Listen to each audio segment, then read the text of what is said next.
Not the best side, but I know the Lord is listening. Now that's the only way I know how to deal with the competition. I'm like a walking target. You got Floyd. Floyd be doing some publicity stunt type shit, bro. I swear to God, man.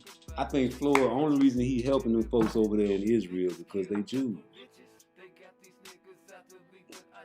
Now, I know they might motherfucker take this little stream down because I said that, but that's cool. We not tripping no more. We spitting facts, bro. You helping the people with the most money, and it's all about image for you, bro. I ain't tripping, man. These motherfuckers in Flint still fucked up, though. You know what I'm saying? The motherfuckers still drinking that motherfucker fucked up water, Floyd. Yeah, man, you sent some bottles over there, nigga, but you ain't sending what you sending over there to motherfucking Israel. Yeah, you ain't sending none of that. And that's why the motherfuckers hate us, bro. They hate us, man. Look at this shit. Like, the shit that we say, them people don't understand why black people say that we'll never let a white boy beat us. But that's cool. And he has his right to feel like Devin Haney is a racist. But Devin Haney ain't no fucking racist. It's impossible for black people to be racist. We don't have the power. Now, we can be prejudiced. We can't be racist. That's stupid to even think that. All right, so what Devin Haney said, same thing, you know, a lot of fighters say. You don't let no white boy beat them, but why do we say that? Well, they've been beating us all our life, man. We couldn't do nothing about it. So now that, you know, Iranian lawmakers chanting death to America. That is clearly how they feel, or certainly the way that they are expressing themselves.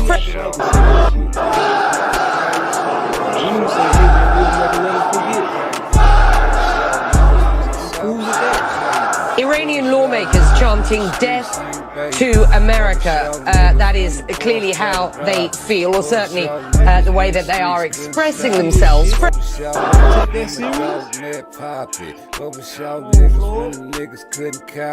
side you on, man? On the wrong side, man. Stay out their business. That's what America need to do. Stay out them folks' business, but they can't because they showing you all Israel attacks. They ain't gonna show you Israel crazy. Children lined up can't even pray now. Niggas when I took my fucking ass off. Show niggas when the feds gave a nigga all that time, make a nigga. You talking about real deal shit? Like, what if they attack America? They hate us. All the countries hate us. This dick is crime time. Fuck with us because they stuck with us. They gotta deal with us when we got the money. And this is temptation is a stop sign. Hey man, I'm sorry, man. Let's talk about some politics. I had to get that politics shit. I spent a lot of money. I really want to talk about drugs. I seen a lot of war. Is the one that's penitentiary over against a lot of time. I did a lot of crime. I did a lot of crime. I seen a lot of time. Like my daddy died. We on the radio. My uncle Reggie, one of the coolest niggas ever hold. Javante versus Jesus on the side.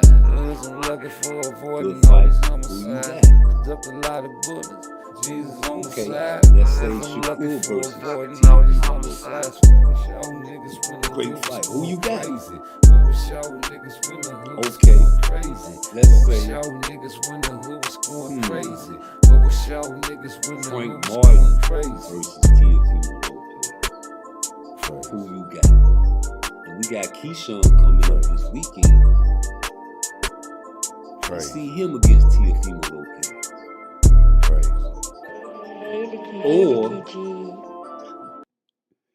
Or let's look at Javante Tank Davis against Devin Haney, the fight that I want to see. Or Shakur versus Devin Haney. I love to see that, but not before the Tank fight. Or Frank Martin against Devin Haney. Like, who y'all got in those matchups? Because I know it's a 5-pound difference, but I mean, that size shit don't really mean nothing to me. Because you got fighters that are built different. Like, just because Charlo went in there and laid an egg don't mean other fighters gonna go up and lay eggs. Like, we got fighters that came from lightweight and went all the way to heavyweight. Hashtag Ezra Charles. This man was a heavyweight, pound for pound, best resume in boxing. But it takes certain type of fighters. I'm just saying though, it takes certain type of fighters to do that. You just can't be no any type of fighter and just move up in weight class and just dominate. You know, it takes certain type of fighters. You understand me? I'm just saying, like, Floyd moved up. I was the same young fighter before, and I had a dream. All these guys, for many, many years said, "Oh, this is the guy that's going to beat Floyd, and this is the guy that's going to beat Floyd," and I proved them all wrong. Stephen, I want to say, thank you, just for believing in me. You know, when no one else believed in me, you guys believed in me. Every day I wake up, I'm happy that God has blessed me with healthy children. Yes, I had a great career. Yes, I made a bunch of money. But one of the most important things about my career was my defense. And it's crazy. My Uncle Jeff, he's right there. You know, he has the Mayweather channel. So you guys can show love and support him on YouTube. You know, you got to realize I come from a real rough background. As you guys can see, I have my grandson there with me today. And that's a great thing that I'm able to play with him. You're backed by arguably one of the greatest of all time, right? What are we rating ourselves on? What are we rating? Okay. Well, we want to know, in the least amount of fights, you know, I didn't have to have 70 fights, 150 fights, 300 fights. Did I not beat the most world champions? Yes, you did. Okay. And in the least amount of fights? Yes, you did. Who got the highest gate? Floyd Mayweather. Who made the most money? You did. Who was the most accurate fighter of all time? You were. So it's basically saying that... The greatest of all time. Okay. All right. I was the same young fighter before, and I had a dream. You left me for dead. You left me for dead. I thought that you was my nigga. When you got into that beef, I came through with the triggers. When your baby mama stressed, I came through with the liquor. I came through with the weed, I came through with the strippers. When you got locked up, I ain't try to knock your broad. I made sure she kept money, bought your daughter some draws. When you made it back home, didn't I give you that work? I let you drive one of my rides till I flipped that work. And when you flipped that work, nigga, did I ask you for a penny? Hell no, you my dog, just okay, go get us Floyd, some I see you over there in Israel. Come on, G. You know why you over there. And that would hurt me doing this for the money game. You love the publicity, you love the spotlight. And that's why I feel like these exhibition fights that Floyd is doing, please. These exhibitions that Floyd doing, man, y'all just keep on watching. Y'all keep on watching Floyd fight. And watch what happened, man. The man, all these fights, all these exhibitions, these are tune-ups for Floyd, bro. I don't care what nobody say. I feel like Floyd coming back for a fight. Whether it's CANELO or somebody, a real fight, bro. I feel like CANELO 2 will make the most money. Floyd CANELO 2 will make the most money out of all the fights if he came back out of retirement to fight a boxer. So why wouldn't you hype up your celebrity status? You know, I still feel like Floyd run boxing. I feel like Floyd is the face of boxing still because he's still fighting. And don't shit run without Floyd Al Heyman, the PBC. I was the same young fighter before, and I had a dream.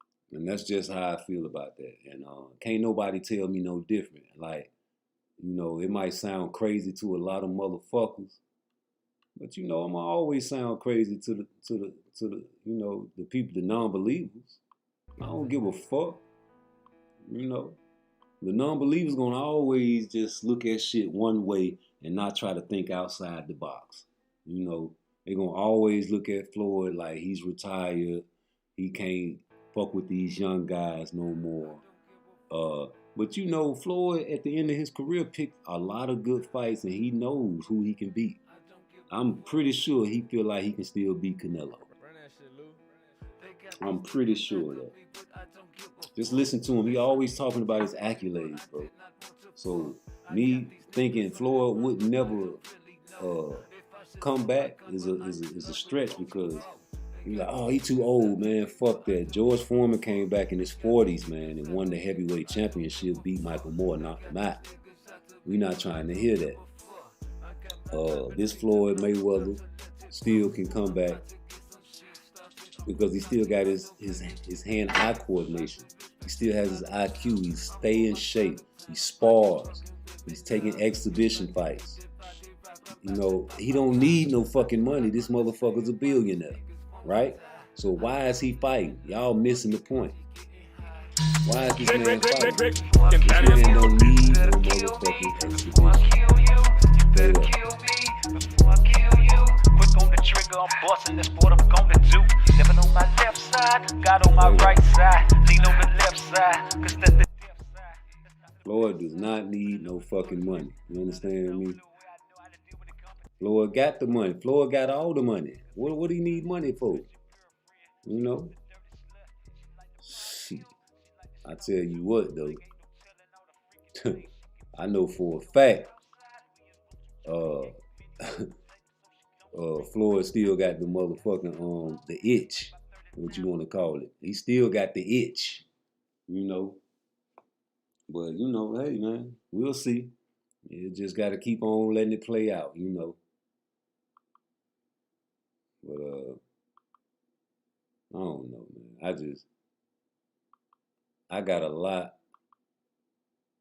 of confidence. And what y'all think about that Andrade fight? Like, I feel like Andrade can upset some shit, boy.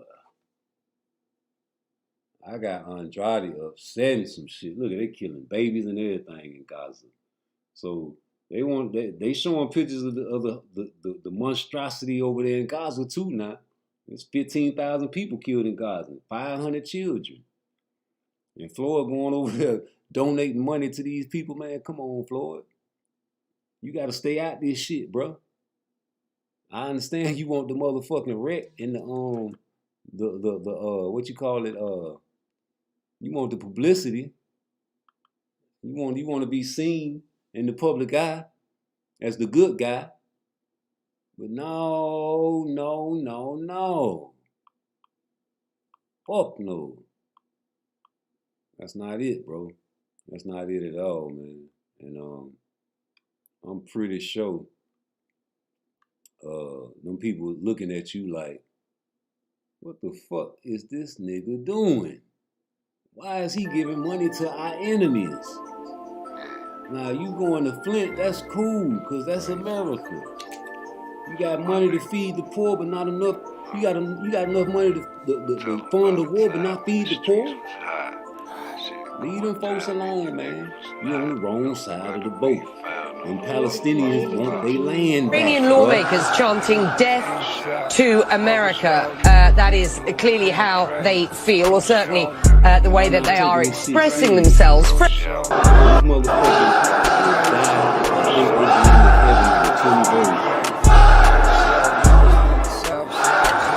Iranian lawmakers chanting death to America.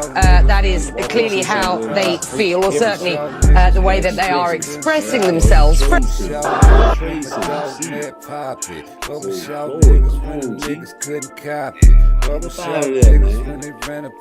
you want to be seen like you on the right side, but you gotta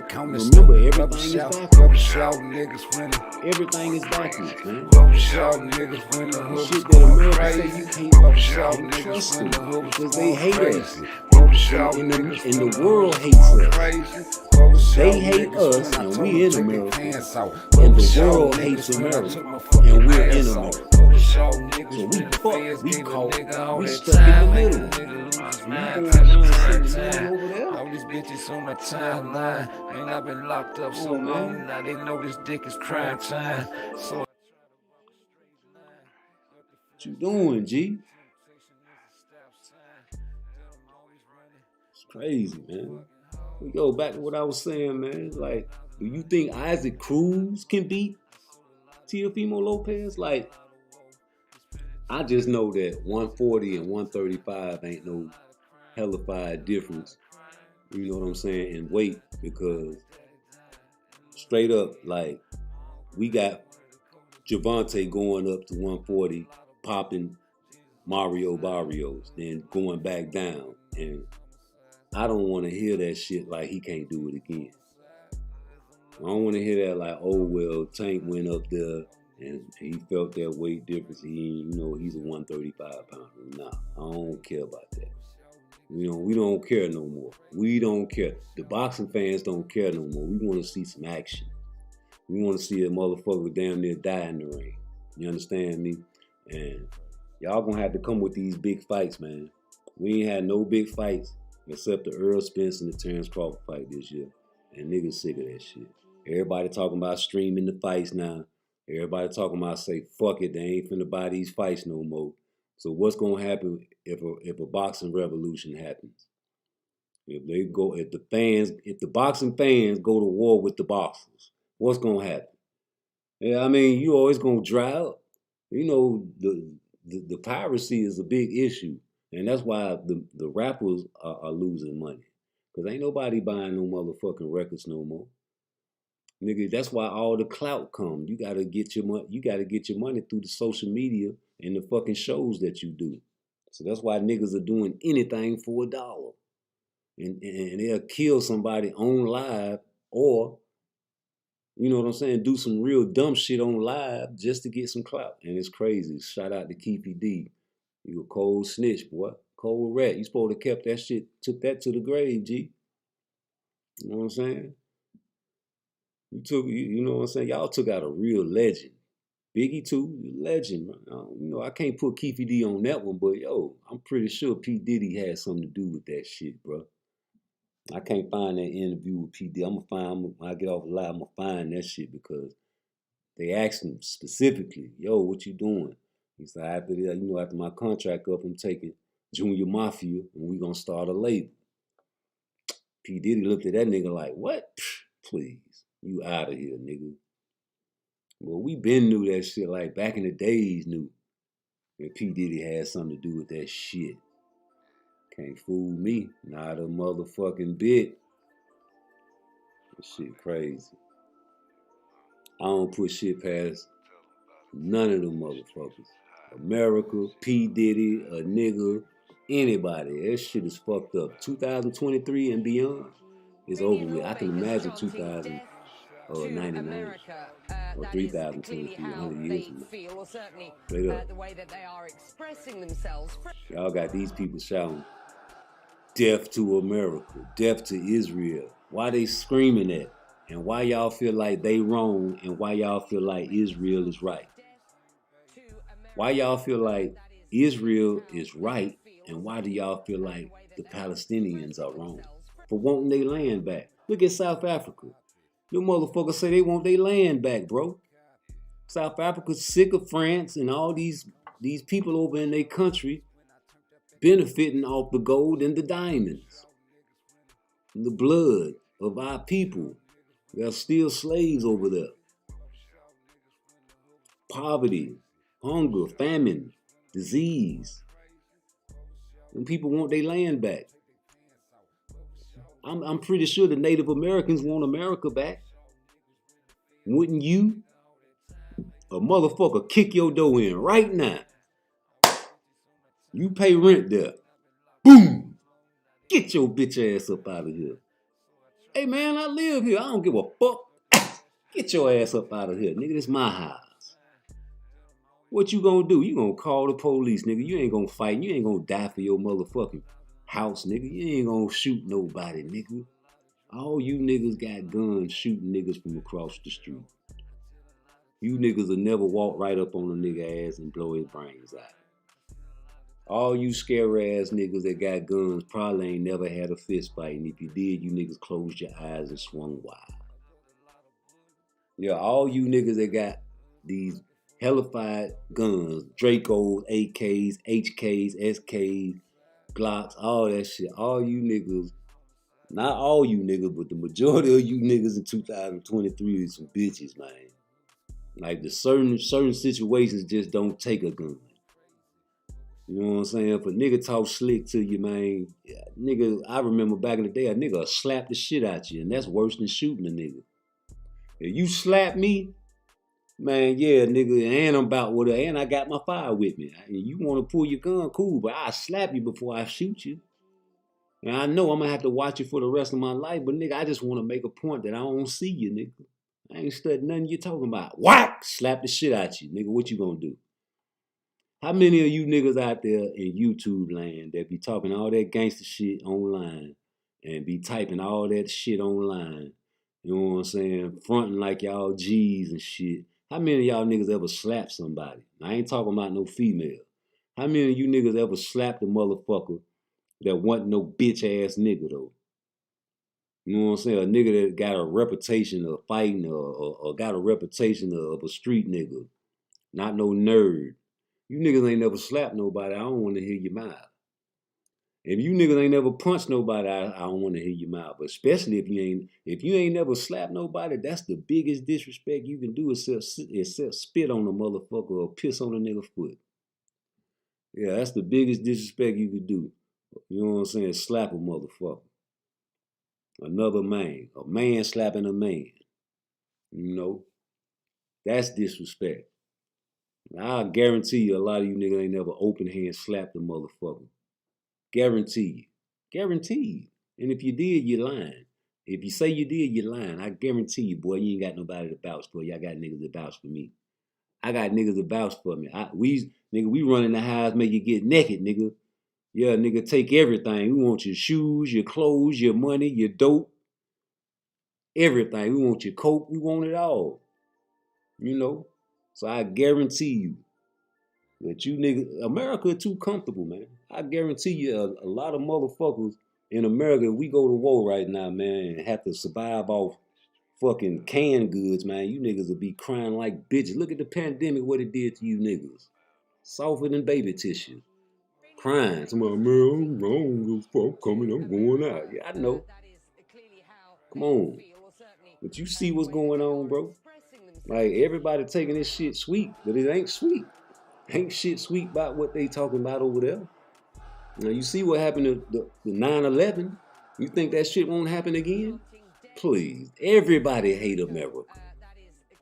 Everybody hates America. All these countries fuck with us because they stuck with us. You understand me? There's a lot of casualties going on, and we on the wrong side of the war. Them people want their land back. Them Palestinians want their fucking land back, bro. And we over there in Florida, bro, you sending money over there, you sending bulletproof vests, private jets, and helping their enemy. That's polarizing. People see that all over the world. Now what I want you to do is get on that jet and send that shit to Flint. I know you sent a couple bottles of water when that shit went down, but send some more, goddammit. They still fucked up over there. You going all out for the goddamn Israelite, the people in Israel. But them ain't the true Israelites. You understand me? Ask any Jew who killed Jesus and watch how red they face turn. I'm sorry. You ask any Jewish person who killed Jesus and see how red they face turns. I'm sorry. Come on, man. I digress, man, but let me get back to this boxing shit, man. Like, Tank, please. They say you finna fight another bum. I know you ain't finna fight no Isaac Cruz. No, please don't do that. We need to see you fight a killer. We need to see this. And I don't know who the killer is gonna be, but it got to come soon, because all they talking about is pirating these guys. They talking about streaming and just stealing all the fights. So how you gonna make your money? If you don't give the people what they want, how you gonna make your money? If I go to Burger King and I be like, hey man, I want a Whopper, and they give me a chicken sandwich, that ain't what I fucking ordered. I don't want that. I'm going to eat it because I'm hungry, but I ain't what I want. I'm not coming back to this motherfucker. How about that? You got bad service, man. You're not giving me what I want. You got a lot of fighters over there in the 135 and the 140. It ain't like you can't move up and fight a killer up there. I like Richardson. I don't know. I feel like he could pop Devin Haney. Give him a couple more fights. I don't think Haney want that there. I think he want to fight Teofimo Lopez. He been chasing that boy for a long time. That'll be a great fight. I feel like Tank should fight Teofimo Lopez. It'll be a better fight. I feel like Tank is being protected. Witness Protection Program, PC. Put him in the shoe. Put him in the hole. Don't put him in population. Come on, man. Now, if they start streaming all your fights, Tank, what you gonna do then? Because niggas is like, yo, we see your toolbox. We see your toolbox. We know what you got in your toolbox. We know you got knockout power. We know you got footwork. We know you got all that boxing IQ. We know you got it, but we don't know how it's gonna work when you play a different level of a chess player. You understand me? I've seen Shakur's toolbox. I think his toolbox is the best, but I still haven't seen it against the elite boxers in the 135. Now everybody want to say Tank fought Pedraza. I'm so sick of that weak ass shit because I don't want to talk about nothing but the 135 and the 140. What have you done for me lately? That's what it is, baby. If you got your girl and you don't never eat a pussy, she gonna stray. You eat a pussy once every 9 days. All right, cool, thank you, but I suck your dick every day, nigga. What? Yeah, she want it. She crave it. We as boxing fans crave blood. We want to see niggas get beat up. I want to see my favorite fighter get tested. Yeah, man, I want to see Shakur get tested. I want to see him get hit and maybe hurt and see how he bounced back from that shit. Why the Tank fans don't want to see that there? Somebody talk to me. I ain't talking Spanish, is it? I just want to know why the Tank fans, because I understand what Floyd doing. You ain't supposed to put him in there with no killer. It's all about the money game. That's why he over there giving money to Israel. Giving money to people's enemy. They over there dying. Thousands of children dying. Like people are dying. 500 kids died today. 1,500 total. When you over there passing out bulletproof vests and giving out food and supplies to the enemy of them. And I'm just saying, them people want their land back. But Floyd, I understand why you're doing that. You're trying to polarize yourself. And I don't care what nobody says. Floyd is a billionaire. He does not need the money, so why is he sparring? Oh, it's for the love? No, this nigga is taking tune-ups for a fight. And I guarantee you, it's going to be a big fucking fight. Something that you niggas just don't even expect. How the hell they get CANELO with a 3-fight deal on the PBC? Who's the third fight? Who's the third fight? We know the second fight going to be maybe a tune-up or a little soft touch. Who's that third fight? Or let's say he runs the gauntlet and wins all 3 fights. Who's the fourth fight? Or will he retire? I feel like Floyd wants to come back out of retirement. But I digress, man. Back on Tank ass. I need you niggas to stop protecting this man. He a grown fucking man. If he take a L, oh well, nigga, I ain't gonna stop fucking with Tank because he get beat up. I just feel like his attributes, I mean the physiology part of the matter is what I'm scared of with Tank. Because he's a little bitty nigga with knockout power. We know what's in his toolbox. But the arms are short. The arms are too short to box with God. And like I said, I feel like it's a 50-50 with Teofimo, but I feel like 50 Eh, 51-49. I don't know. I don't know because we ain't seen the tools against a good fighter yet. We seen Devin. We seen Devin against Loma. We seen Devin against Loma. Y'all say Linares popped him and got him with a good clean one. That was a nice opponent. I have not seen Tank in no ring with nobody like Lomachenko or Linares. And Gamboa, I don't care nothing about that fight either because the man had a fucking fucked up Achilles. And you say he hurt his hand against Isaac Cruz. Cool. He was swinging that motherfucker hard in the late rounds though. Whatever the hell he did to his hand, it don't look like he was pulling his punches. That's just me. I don't know what y'all saw. But I'm not protecting no nigga, not no grown ass man. Especially if I'm paying my motherfucking money. Man, I got bitches busting my motherfucking window and flattening my tires. I gotta pay a lot of money for this shit, man. I had to go get a fucking new car today. So you think I give a fuck about a nigga charging $80, $90 for a pay-per-view if he ain't fighting nobody, nigga? I'ma steal that bitch. Yeah. Call me what you want. Fuck you too. I'm stealing. Until I see something that I want to support. I'm with you niggas, man. I'm with y'all. Fuck it. Let's start a revolution. That's what it gonna take. And you ain't gonna fuck with no type of institution unless you fuck with their money. Same thing in the penitentiary. That's why they give you a ride charge if you over there talking about don't go to commissary and don't go to lunch.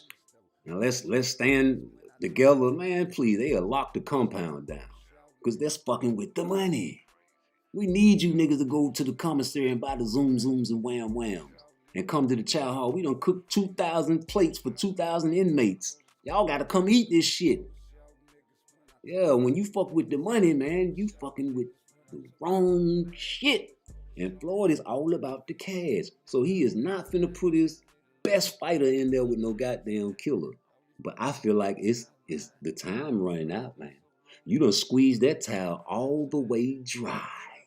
You can't squeeze no more out of Tank. Okay, let's say he fight Isaac Cruz next. Okay, if Tank fight Isaac Cruz next, who gonna buy that? Who the fuck gonna buy the Isaac Cruz fight? Who is going to buy Isaac Cruz fight? I ain't buying that weak ass shit, nigga. It gonna have to be a hellified undercard for me to buy that motherfucker, nigga. Please, nigga. Hey, look, I go to my homeboy house and we'll watch that motherfucker for free. That nigga got all the goddamn fights, nigga. I'll go right over that motherfucker, nigga. Man, fuck that. There ain't no shame in my game. I meant what I said when I said what I said. I said it again like I said it then because ain't no shame in my game. I do my thing from Frisco to my San Fran to Japan. It's all about the money game with me. I'm in financial bondage. Hey, listen, I told a motherfucker at work today. I say these jobs out here don't do nothing but pay you slave wages. Now what they gave the slaves back in the days? The only thing they gave a slave was motherfucking food, shelter, and clothes. That's all they gave a slave back then. So how much, when they pay you your paycheck, what you use that shit for? Food, clothing, and shelter. Dumbass niggas. You're still getting paid like a slave. Hey man, they just not providing it for you. They letting you pay for it your goddamn self. You paying for your food, your clothing, and your shelter. And you know what? That one job ain't enough unless you got a 2-income household. So what you got to do? Get you another job or a side hustle. Yeah, you still a slave, nigga. Them companies making billions of dollars. Al Heyman, all them boys, top ranked them boys making billions of dollars. They giving these boys chump change. Y'all see that 20 million, 30 million on the motherfucking pay-per-views? That shit ain't nothing. That's chump change. After they split that shit up, please. But if you working at a job, yeah, you really a slave, nigga. Because you paying for your food, your clothing, and your shelter. That's it. That's what they gave us when we were slaves, but they ain't gonna give it to you. Now they're just gonna make you earn it. And they say, oh, well, shit, I ain't getting slapped with no whip. Nigga, the whip is the production. If you don't meet your production, yeah, nigga, you gonna get fired. Yes. So, hey, this where we at. And I really implore Tank to understand that niggas is gonna rebel against that shit. That's like a female. If you keep beating your girl, man, she gonna say, fuck it, nigga, you sleep too hard, nigga. You sleep too hard to be putting your hands on me. I could never put my hands on a woman. Because I sleep too fucking hard, nigga. I die in my sleep if I beat a bitch up. Please, nigga, it's dumb as hell, man. So, niggas gonna buck. Them people over there in them countries, they sick of this shit. They want their land back. South Africa want their land back. The Palestinians want their land back. I guarantee you the Native American Indians want their land back in America. They ain't got enough power of people to start a revolution. Come on, man. A motherfucker, like I said, if a bitch kick your door in and tell you to get the fuck out your house, you gonna be mad and sad. What you gonna do? You gonna let a motherfucker snatch you out your land? They want their land back. So people rebel. People gonna rebel against injustice. And I feel like Floyd know this too, man. Floyd is hyping up his persona. He's keeping himself in the public eye. That's cool. You know, PBC about to switch up and get to another platform. Maybe next year we'll get some hellified fights. Man, everybody know the PBC got the best fighters. It ain't no military secret. And I ain't mad at Al Heyman and Floyd for getting all the money they can get. But you got to understand that niggas is not finna keep on buying these fights. Man, we ain't gonna do it. I ain't gonna do it. And I know I ain't the only motherfucker out there like that ain't scared to say that shit. Like, come on, man. At least I respect Devin Haney for fighting these motherfucking niggas, man. I respect that shit. Okay, you went to 140, cool. They say you ducking Tank. No. I don't believe that. I believe anybody will fight Tank if that nigga send a contract.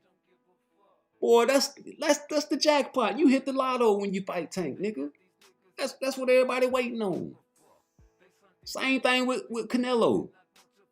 You know, if you that type of nigga, you go in there and you fight CANELO like Charlo did.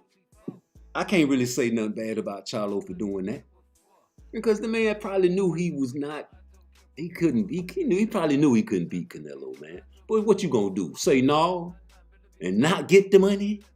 Yeah, put yourself in the man's situation. Put yourself in his shoes.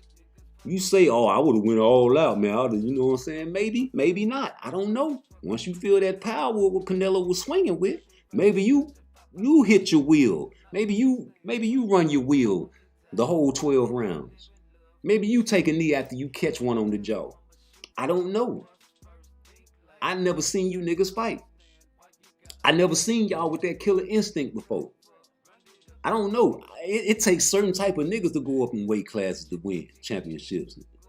I mean, shout out to Roy Jones, even though he was on that juice. Same with motherfucking James Toney. They went up. But we talking about the people that ain't doing it with the drugs. And you got the conspiracy niggas out there talking about Terrence Crawford on drugs and all that shit. Blah. You know what I'm saying? You talking about some shit you can't even prove, bro. Because if the fact remains that Victor Conte is has drugs that are undetectable, which, you know what I'm saying, he's admitting did time for, cool. But if it's undetectable, my nigga, how you gonna find it? So now it got me thinking you crazy, nigga. You just a conspiracy theorist. You just want to just look into shit that you will never find. You will never get the truth.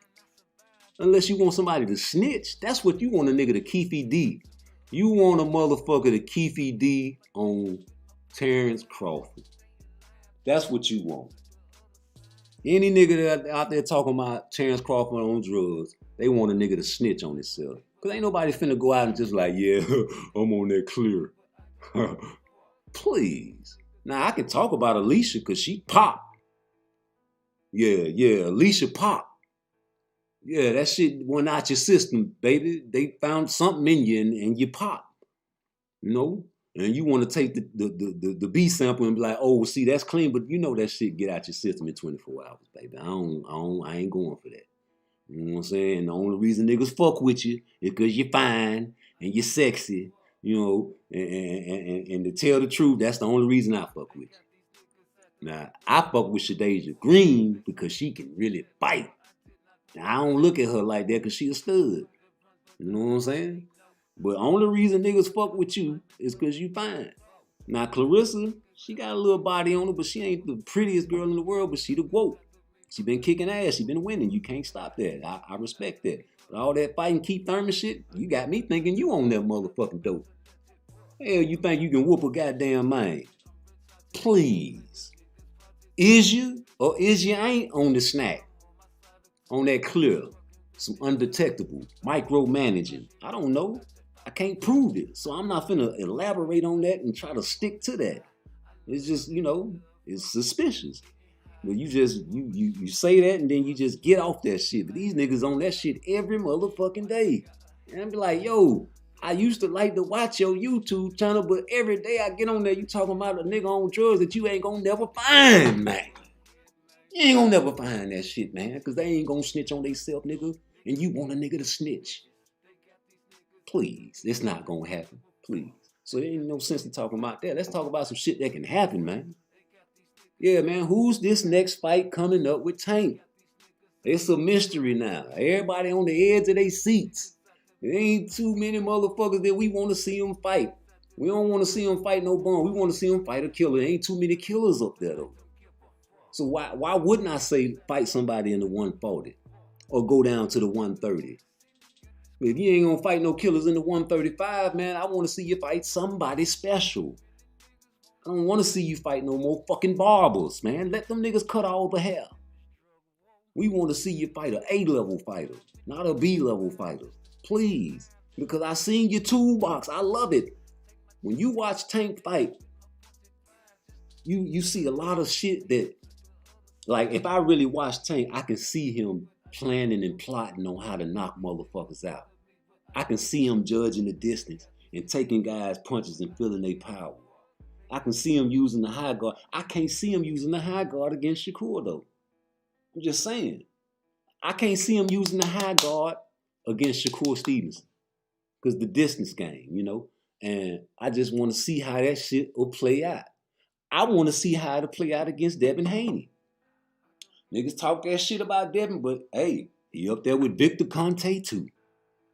And like I told y'all, the man went to prison, right?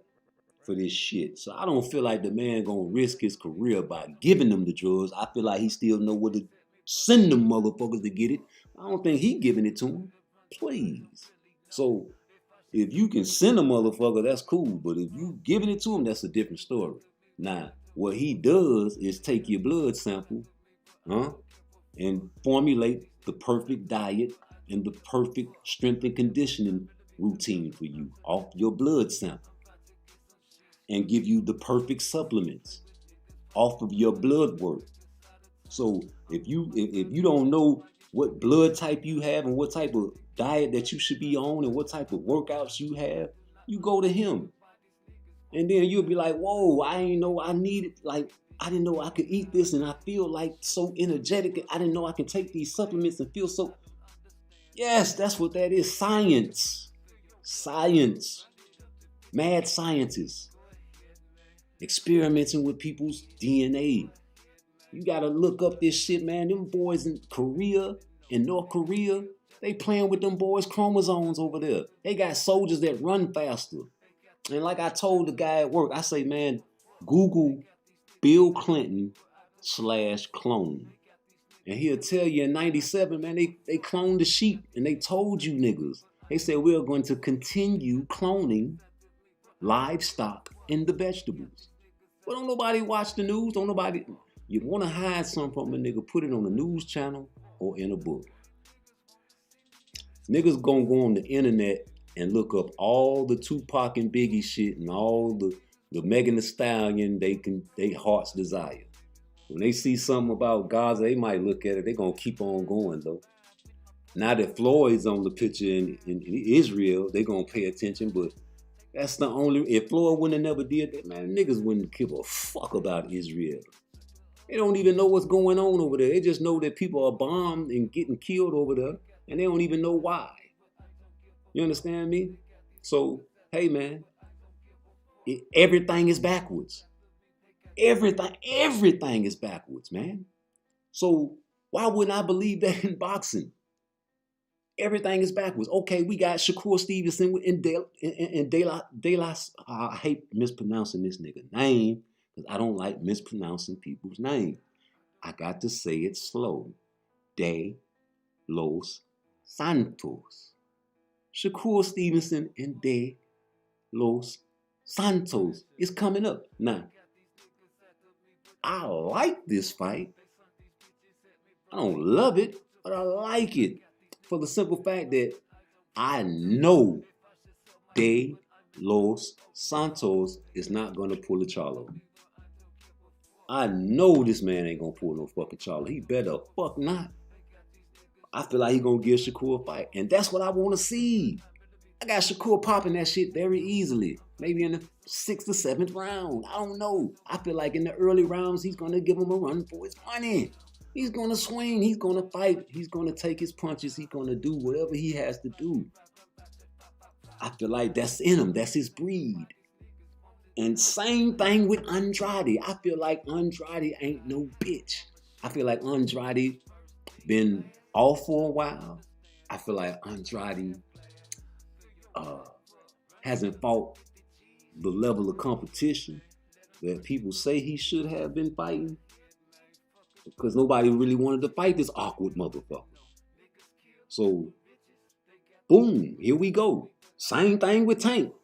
You ain't had no motherfucking hellified competition, boy. You ain't had nobody that you can really say that you really use your toolbox and had to go all the way deep into your toolbox with. So I'm telling you, bro, if you fucking around and fight Isaac Cruz, man, it's over with, man. I'm not paying for that shit. And the next fight, they're gonna be like, oh, well, see, the next fight, it's gonna be, you know what I'm saying, what y'all want. No, nigga, give me what I want now. It's my money and I want to spend it how I want to spend it. How about that? You know, if you go to Burger King and the motherfucker keep trying to give you a shit burger and you niggas keep buying shit burgers, that's on you, dumbass niggas. I ain't finna be sitting here acting like I'm just okay with eating a fucking shit burger. Huh? Come on now. That's why motherfuckers hate us, man. This is why other countries hate America. You comfortable motherfuckers. You niggas are easily fooled and easily tricked and easily everything, man. Everything is easy. You microwave oven cooking bitches. Yeah, you bitches don't want to comb your hair, so you put a wig on. Yeah, you dirty ass niggas. Yeah, y'all don't even want a motherfucking... Yeah, man, fuck that. It's easy. Easy. You don't want to work, so you want to lay up on a bitch. Ass nigga. You want to play Xbox all day, face ass nigga? Nah, it's easy in America. You can kick back, kick your feet up. You know, if you got somebody to take care of you, cool. You know, you bitches have babies just to get some motherfucking food stamps and some hood. Cool. I ain't tripping. That's your hustle. I don't knock it. Don't bring that shit around here. Man, you know. But like I said, man, that's the way it go, baby. That's the way the ball bounce, G. And we're going to fade to black. But what I really want to do is talk about this shit. Hold on. Let me get back right. So, like I said, man, back in the days, man,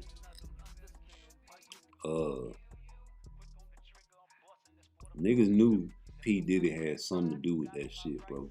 Like, a nigga knew, and we was, you know what I'm saying, under the impression that an investigation was gonna happen and they was gonna lock P. Diddy up. But that shit never came out. And then everybody thought Suge retaliated by getting Biggie killed.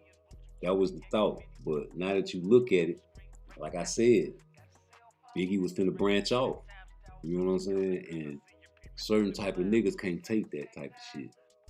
And I don't think P. Diddy is that type of nigga that can take no for an answer. You know? And I feel like this nigga is involved with a lot of shit that nigga is gonna come out in the open. Yeah, all the shit always come out to the open. Everything always comes to the light. You do shit for so long thinking you getting away with it, and then here it go. 20 years later, 30 years later, whatever years later, and boom, here it go. Here it go. Here it go. So, yo, I hope you got your motherfucking lawyers right, nigga, because they finna, man, that nigga snitching at an all-time high, man. Keefy D is a cold rat. You know what I'm saying? I don't condone that shit. Like, you supposed to took that to your grave, man. But, you know, that's what them niggas want to happen for Terrence Crawford. They want a motherfucker to Keefy D Terrence Crawford and say he was on drugs. They want Victor Conte to come out and like, yeah, Terrence Crawford was juicing. I gave him some juice. Nah, niggas ain't finna do that shit. And like I said, man, Al B. Sure was in a fucking coma for a long time, bro. You know, P. Diddy taking care of his son. But this man was finna write a tell-all book. Same with his wife, Kim Porter, his baby mama, yo. She was about to write a book about all his activities, you know, his strange activities. And all of a sudden, she died. And I just feel like Al B. Sure, by the grace of God, survived, man. You know? Well, yo, you killed that baby. I don't care what you say, man. It's coming out. You took care of Pop. If you take care of one nigga, you'll take care of a few niggas. Nigga, a nigga with money, man. Let me tell you something about a nigga with money. A nigga with money can make anything happen and not get his fingernails dirty. Trust me, I know. You ain't gotta get your hands dirty, but you gotta fuck with the right niggas. You fucking with Keefy D, man. Please. Please. First of all, this nigga is a gangbanger. This nigga is a gangbanger. This nigga only loyal to his gang, nigga. You ain't in the gang. This nigga ain't loyal to you, nigga. Please. And like with Tupac, that nigga was death struck anyway. You fucking with Suge. You guilty by association. That's a whole different game. Bloods and Crips. Enemies. So even if P. Diddy wouldn't have paid you $1 million, nigga, you probably still would have tried to kill them nigga because they beat up your cousin. You know, it was just a perfect opportunity to go blast that nigga ass. Y'all know where he was at. Oh, bim, here it go. Wop. You know what I'm saying? And I feel like P. Diddy paid the wrong man. And y'all niggas killed him and tried to take credit for that shit and wanted him to, and you wanted that man to pay you. And he ain't pay you, you like, okay, it's like that. Kill Biggie. Or did you have Biggie killed? I don't know. It's just too much flaw shit going around. We don't know. We not gonna know until somebody snitch. But we been already knew P. Diddy had something to do with this shit, man. Because when the nigga got shot in New York, Pop told you niggas, he's still speaking from the grave. That's why he went on the diss record tour, man. It wasn't about no East and West Coast. It was about Biggie. And by the fact that Biggie was on the East Coast, that made it an East and the West Coast shit. You know?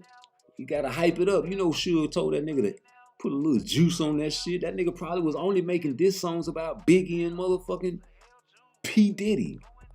He like, yo, add the East Coast beef, man. Yeah, make some money. Fuck all them niggas over there. You know how the gang culture do? Fuck that side. It's my side. It's our side. It's the West side. You gotta think about it. Pac ain't really from California, nigga. Pac from the East Coast. So why the fuck he dissing the East Coast? Niggas ain't thinking, bruh. Oh, man went to school with Jada Pinkett. Film school, like movie, like arts and crafts, like doing fucking sketches and skits and shit, bro. Doing Romeo and Juliet and, you know, all that type of shit, man. This nigga was a performer, bro. He's a performer. This nigga was an actor and a rapper, just like Drake. You know? This nigga was the Drake of the 90s. You know? So, yeah, man, he gon', you know, and he ain't no bitch either. Just cause you go to the school of the arts don't make you a bitch, but you ain't no gangster. You ain't no gang banger, bro. So when you hanging with these niggas, man, that's what come with it, G. You see the nigga face. He just got through fucking over somebody, and I guarantee you Suge was in the car telling that nigga, man, it is what it is, but boy, we gonna have to watch our back. These niggas active gang member we just stumped out. You know? So this nigga annoyed, he see pictures getting flashed, he like, man, ignore it. Oh man, nigga ain't in no happy mood. You just got through stomping a motherfucking gang banger out, and the nigga tell you like, whoa, this can be the situation, this can be the play. You know? The nigga realizing what the fuck he done did. Nigga after Orlando probably got stumped out, he like, okay, nigga, I'm gonna see you, nigga. Boy, you ain't gonna be alive in the morning, nigga. I don't know what that nigga said. He was getting beat up. Niggas say shit when they getting beat up. Especially you let them live. Come on, man. Let a Tyson fight. Please. Tell you what, though.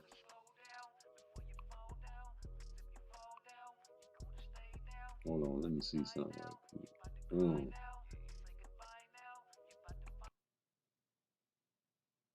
I don't know why this image ain't showing up. That's my motherfucking main one, too.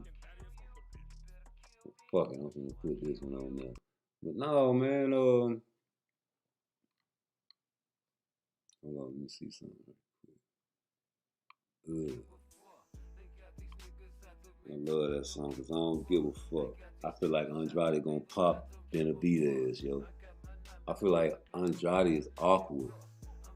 I feel like that southpaw style against Benavidez, flat-footed swinging and all them.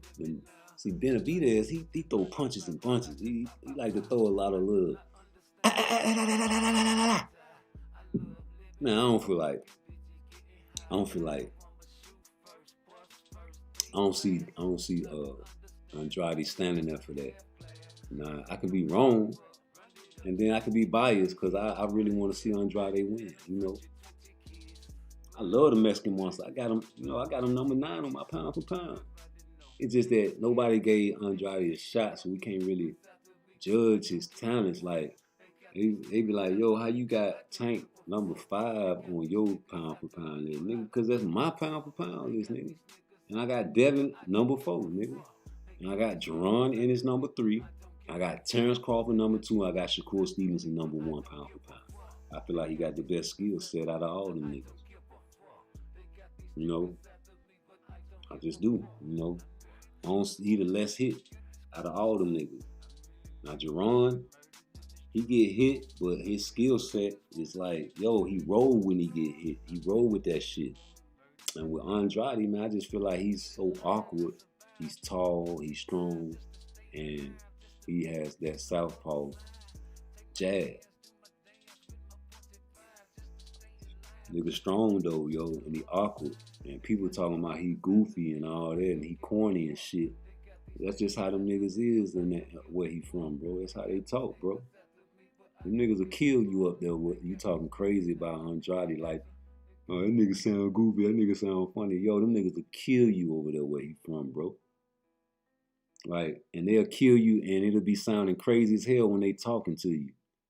And you be like, these niggas some bitches, and next thing you know, you out of there. Because you think a nigga a bitch because of the way he talk. That's like niggas from up north think niggas from down south slow. They think if you from down south, they better than you. They faster than you. I was in the penitentiary with these niggas, man. But they don't understand the nigga from down south is the slickest of the slickest. We play dumb and come up on you niggas, man. Yeah, we know y'all. We know you niggas up north think we dumb, bro. Trust me, we know this. We been knew this here. Y'all can't hide your hand. You tell them motherfucker all the time. These motherfucking bambles, these slow ass niggas from down south, nigga, we getting all the money and all the bitches. Yeah, it ain't cold down here. The hoes wear real tight clothes. You know what I'm saying? We gotta be on top of our game, man. Yeah, we the smoothest of the smoothest. Yeah, nigga. Talk that shit if you want. We get the cleanest of the cleanest. Our rides are the biggest. Our guns are the biggest. You can't even tote AKs in the goddamn Bronx and Brooklyn and shit without getting hemmed up. Niggas can't even have guns up there. They on y'all ass like white on rice. It's stand your ground down here in Florida, boy. You understand me? Don't go to Texas with that weak ass shit, son. Word up. Guard your grill, B. Straight up, nigga. Like niggas really think niggas from down south is slow and stupid and lame. Like that's lame to think like that, man. A man is a man, no matter where you from, nigga. You can be from Cambodia, and I'ma respect you. You understand me? Respect due to a dog, man. And that's the problem with you YouTube and internet 2023 ass niggas. Y'all don't respect shit. Y'all don't think shit. Y'all don't think fat meat greasy. Y'all don't think a motherfucker will do something to you. Y'all think y'all can hide behind the keyboard and karma won't catch you slipping. Yeah, you niggas be talking all that gangster shit on behind these. I can't even see you niggas' faces. I ain't never seen you niggas made a video with your face showing. You know what I'm saying? I never seen that. I don't know how you look. Y'all niggas know how I look. You know? I don't put my face on my lives because I be playing with the computer, man, you know. I'm really just learning how to work this shit, but I do video with my face on it. You know, I work with the kids in the community. I ain't hiding from nobody. You know, I'm like Willie Lloyd, nigga. If you want to kill me, I'm out here with the kids. Ex-gangbanger, real madman. Changed his life trying to. You know, like I told people, man, yo, it is what it is. You can't really change a motherfucker. A nigga can only adapt and switch up his style. It's still in me though. I ain't gonna never not be a street nigga. Because you can take a nigga out the street, you can't take the streets out the nigga, you feel me? So that's why I talk like I talk. I'm trying to, you know what I'm saying, keep it real with you guys. You know, and be authentic with you. You know, and put you on game at the same time with the knowledge. Like it's okay for niggas to be doctors and lawyers. Everybody ain't gotta be a rapper and a gangster. Who gon' when you niggas, you gangsters get shot, who the fuck you want to kill you? You want a motherfucker you don't want no nigga operating on you? Why niggas can't be lawyers and doctors no more, man? What the fuck everybody wanna be a rapper and a goddamn gangbanger for and a dope head for? Please. Let me call my motherfucking cousin right quick.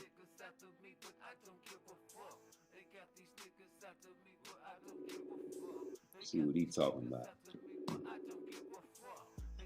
Yo. Yeah, I'm on live, man. We was talking about this motherfucking Biggie Tupac shit, bro. I mean, okay. on this puffy shit. Oh, okay. What you got for the crowd, man? Shit, you know, I was a young fan when that shit was happening. Yeah. Growing up, I know exactly. It is crazy, nigga. Today, Friday the 13th. Pac died on the 13th, on Friday the 13th in September, right? Right. Yeah. So look, I was just eerie, you know what I'm saying? And I'm just thinking about like, look, Pop. I just remember the time and how much it generated just the neighborhoods, the radio, the TV. You know what I'm saying? You couldn't go nowhere when Pop got killed and be like, damn, you know, Pop dead, like damn. So fast forward 20, you know what I'm saying, 20 plus years later, shit, going down 30 years later, damn. Bruh. In a minute. Shit. So look, 30 years later, bro, you think about it, it's like, damn, Puff been running around this bitch, kind of, you know, lawless for like 30 years and shit, and ain't nobody better. Ain't nobody said nothing to this nigga. Right. So that's kind of wild to me, and it's like, well, if this how the cookie crumbles, my nigga, I mean, so be it, because you had a good run, my nigga. You know what I'm saying? If that was your intentions and you got it done, nigga, you had a good run, you built an empire on bullshit, and you about to watch it crumble, you know? But I think I had a point about Puff and where he at right now, and like all his moves it speaks of someone that's unsure about the future. You know what I'm saying? Like the old Puff will never be running around here with no Carisha. Come on, man. Puff fucking the baddest bitches in the world, dog. That nigga living his life because he know it's fucked up now. It's been a crash, bro. The shit about the crash, he like, fuck it, let me go on, just wild out, you know. And I kind of feel like that's what the boy doing right now. I think he crashing out right now, just off the strip that, you know, Keefy D that nigga got the golden ticket.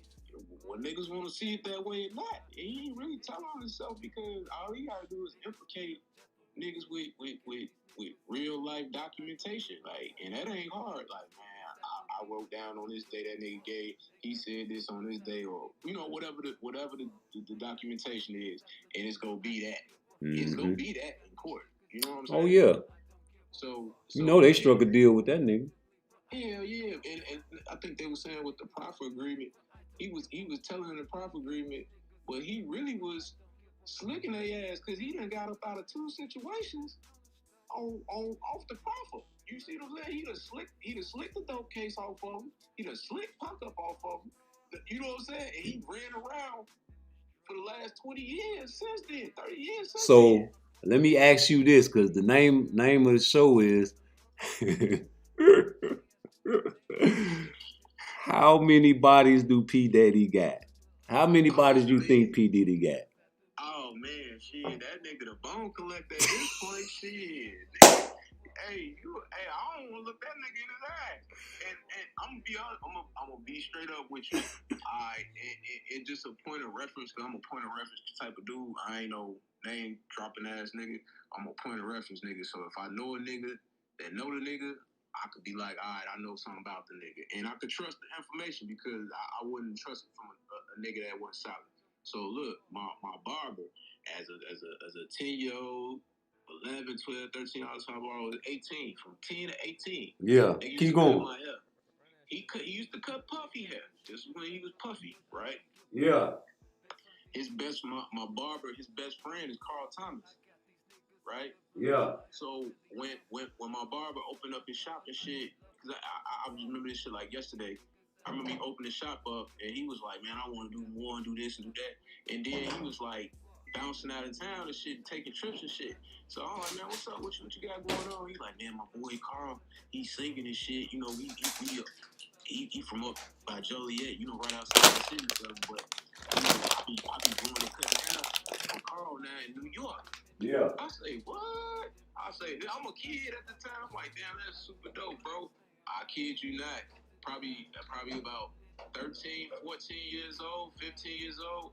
This nigga always regurgitated this, bro. He said, that nigga Puffy is the Antichrist, bro. Puffy. That nigga Puffy is the Antichrist. I kid you the fuck not, bro. Now, can you imagine listening to this shit at 14, 15, 16 years old and be like, man, this nigga talking crazy about Puff, like, man. I can believe it, though. I mean, like, he probably didn't mean it literally. He was like, this nigga is a wicked motherfucker, though.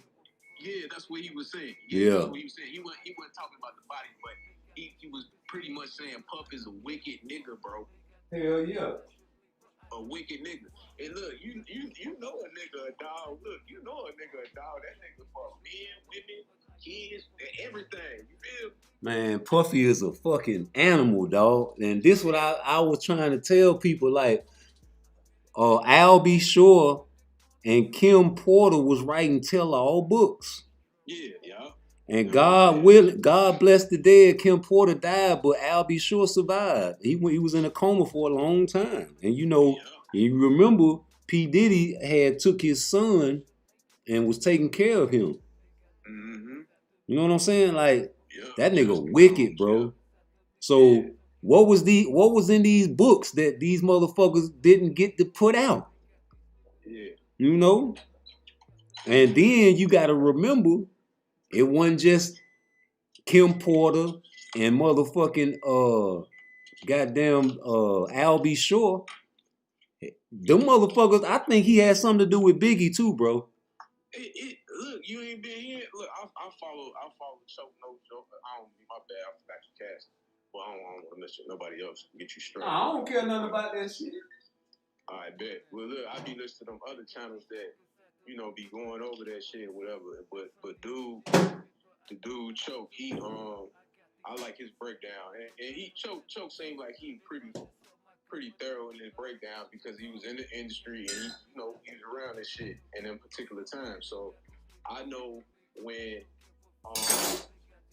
listening to Choke and Gene Deal, oh yeah, man, Biggie had to go, bro. Listen, it was an interview. I'm gonna find the interview because Biggie and Puffy was doing an interview for this station. I don't know who was interviewing them, but I saw the interview and they asked Biggie what his next move was.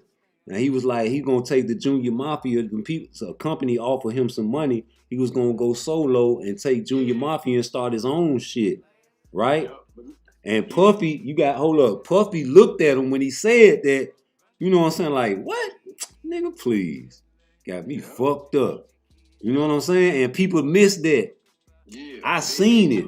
They totally missed it. And this the Snapple fact. I think they said Big had like 65 million on the table for Junior Mafia and itself. That's what I'm saying. They was finna give Biggie. Can you imagine that? They was finna give, man. Biggie was finna try to, you know what I'm saying, run the game in the East Coast.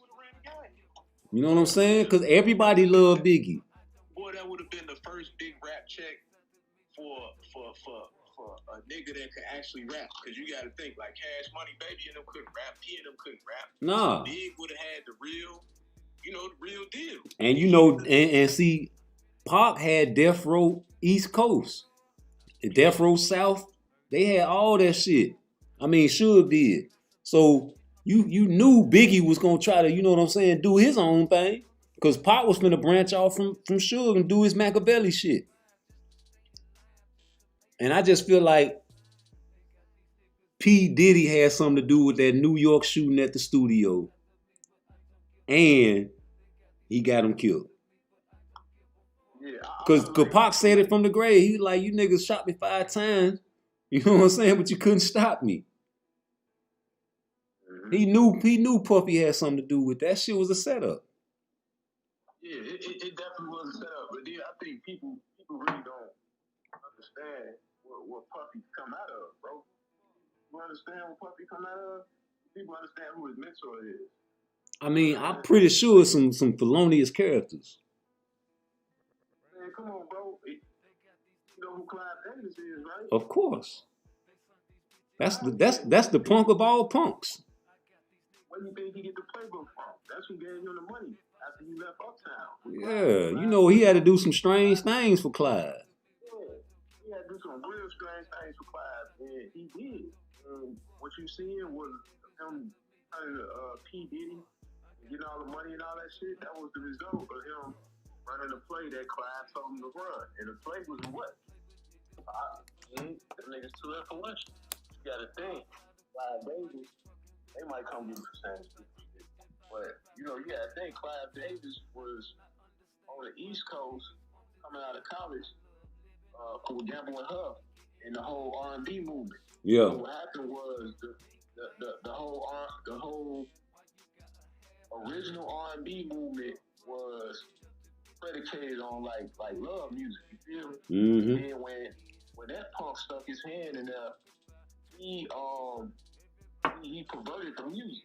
So you could hear from the time Clive touched the music and the frequency of the music changed, bro. And then you have to ask yourself, like, damn, this dude really is Hey, yo. You know what I'm saying? They running the psyop, brother. It's funny it's funny we bringing up Clive, because think about Whitney Houston now. Look, the playbook, go ahead. Yeah. So Go ahead. Yeah, you got Whitney Houston.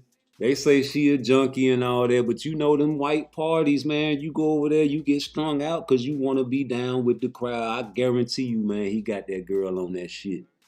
Or somebody in that crowd that he introduced her to. Come on, man. He smoked heat, man. Look, nigga killed Whitney, went downstairs, had a party for her, right downstairs. Right downstairs after she passed, bro. Who the fuck does that? Bro. Has a all celebrity party while Whitney Houston is taking her last breath. And then her daughter died the same way. And her daughter died the same way. Come on, man. And really, I think, you know, like with Whitney, you got to think Whitney was an entity. She wasn't. She was an original brand, bro. You know what I'm saying? Man, you make more money off of artists when they dead, bro. Yeah, that's what I'm saying. She was the original brand, bro. So yeah. She wasn't one of those people that needed State Farm and corporate interests to make her Whitney Houston. She was the Whitney Houston, the original, right? So when you got somebody like that, you forever eat. And so whoever has their hands in their pockets, they gotta ask you, man, hey, can you do this or do that? So now the drug thing involved, she ain't moving how she's supposed to be moving. She's slowing the money down. Yeah. Gotta go. Man. Gotta go. And then they don't understand that Whitney got Bobby on that shit. Yeah. No, real talk. Yeah. Bobby was fucking around when he wasn't fucking around. He wasn't fucking with the bass. Yeah, no. He wasn't fucking around how Whitney was. Yeah. Whitney was smoking free bass, man. Yeah. Well, yeah, that P. Diddy, man, like, TPD, I told people this shit. I'm like, listen, bro, P. Diddy fucking with a game banger, bro. Mm-hmm. Them niggas is loyal only to the game. They not loyal to no fucking P. Diddy. So when they be like, oh, man, please, you should have known this was coming, bro. Mm-hmm. You should have known this was coming, bro. And then the nigga loose lipped than a motherfucker. I know P. Diddy was scared as fuck, cause you know, remember he was on what's that with Charlamagne? The Breakfast Club. And Charlamagne asked him about that shit a minute ago. And his response was like, oh, we don't talk about foolishness. Oh, yeah, we don't, yeah, I think that, yeah, nah, come on, play. Of course you don't talk about foolishness, nigga, because that'll be foolish to talk about it. Yeah, Puff ass, he on ball time right now, my brother. Yeah, man, and see, that's the fucked up part about it, because I ain't mad at Puff. No, you can't, because, and that's what I'm about to say, if you ever been in the field, you've been out here living a life. We street niggas, dog. Yeah, you a street nigga, you know. That's the game. Y'all niggas was in the game. Y'all played the game. Pop, you wasn't even in a game, bro. And you beat up Orlando at a Mike Tyson fight. And you just, even if them niggas didn't have a hit on you, bro, you just gave them niggas a reason to kill you. Yeah, now niggas gonna kill you. Now the hit is even more sensible to do, because now they can't really put it on P. Diddy because they feel like it's a gang retaliation. Mm-hmm. And then this is this man nephew you done beat up. Come on, man. Mm-hmm. That's a green light, G. And then they saying that he really paid for both, for Suge and Pop. Yeah, for Suge and Pop, yeah. They just missed. Suge one of them lucky niggas that always get shot at and get missed. Yeah, ain't that crazy how some niggas is, bro? I know niggas like that. Like I got shot at and I heard the bullets pass my head. So I know I'm one of them niggas, man. I just don't get shot at a lot. I just got shot at like 2 times in my whole life. But they was real serious shootouts. You know what I'm saying? So like it wasn't no one nigga just shooting at us. We had multiple motherfuckers shooting at us from one end of the alley to the other end of the alley. They try to rope us off and surround us, bro. And the nigga gave me the gun to shoot. I ain't even had no gun. I kept that fucking gun that night, nigga. Nigga scary as hell. Cause look, this what happened, cuz we you know, I think I was like 12, bro. I'm staying over there where Kitty at. You know where Kitty stayed at? I was staying over there by South Shore High School, and that's where the MCs was at. And there was a lot of BDs over there by where Uncle Dave stayed at by Rosenblum Park.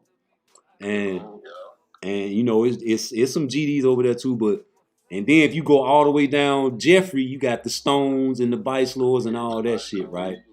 And then you got Terrortown over there, right? That's what Riri stayed at, my granny.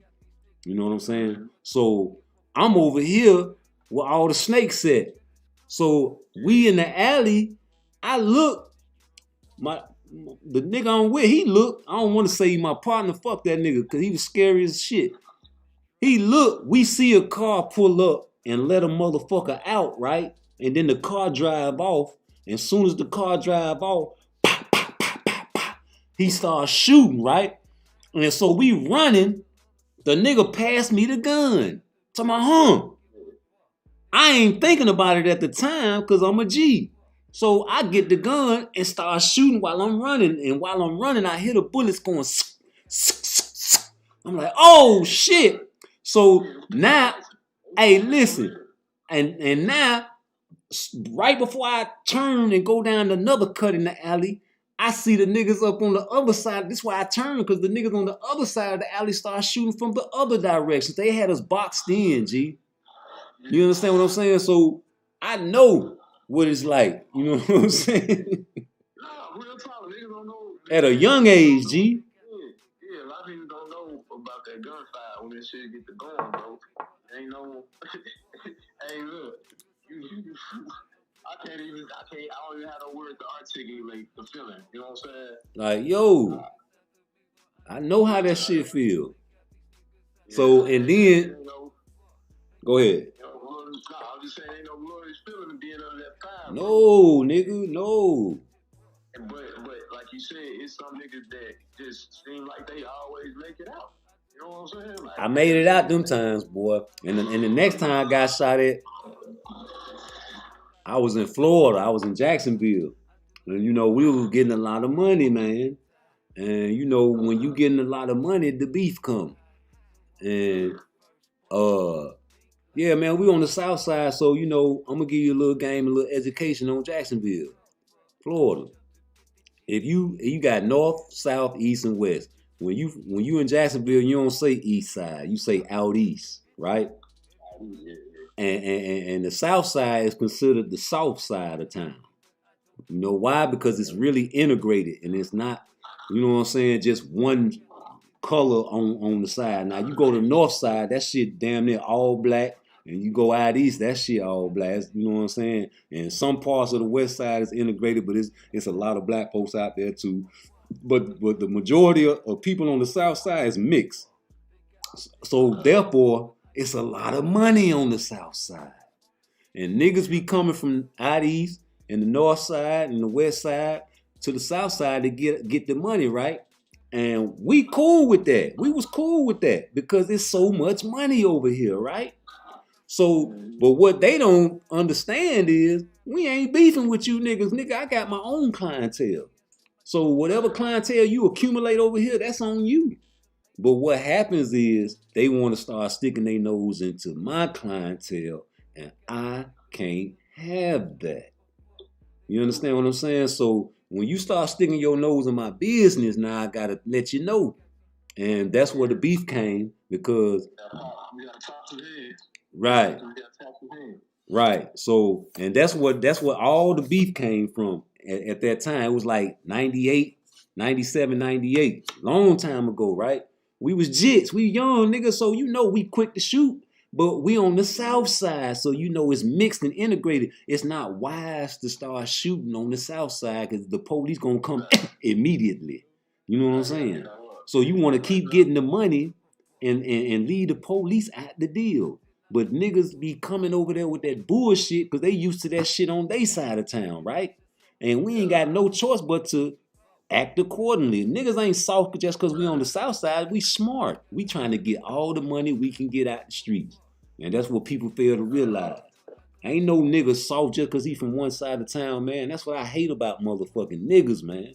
They feel they associate you from being from a certain neighborhood like you soft because you from that neighborhood, man. I hate that, bro. A man is a man. A man is a man. Man gonna be a man wherever you go. Right. So, you know, I ain't even, you know, real talk, I'm not even from Jacksonville. Like, I was born in Chicago, but my mother, by her leaving Chicago, you know, that's where we ended up, you know. So that'd be that wild shit, cause like you said, they done play you like, yeah, like shit was going on in J-Ville, shit was happening like a motherfucker down there, bro. of course. But you know, it like Arabi Rakim said, like it ain't where you're from, it's where you at. You know?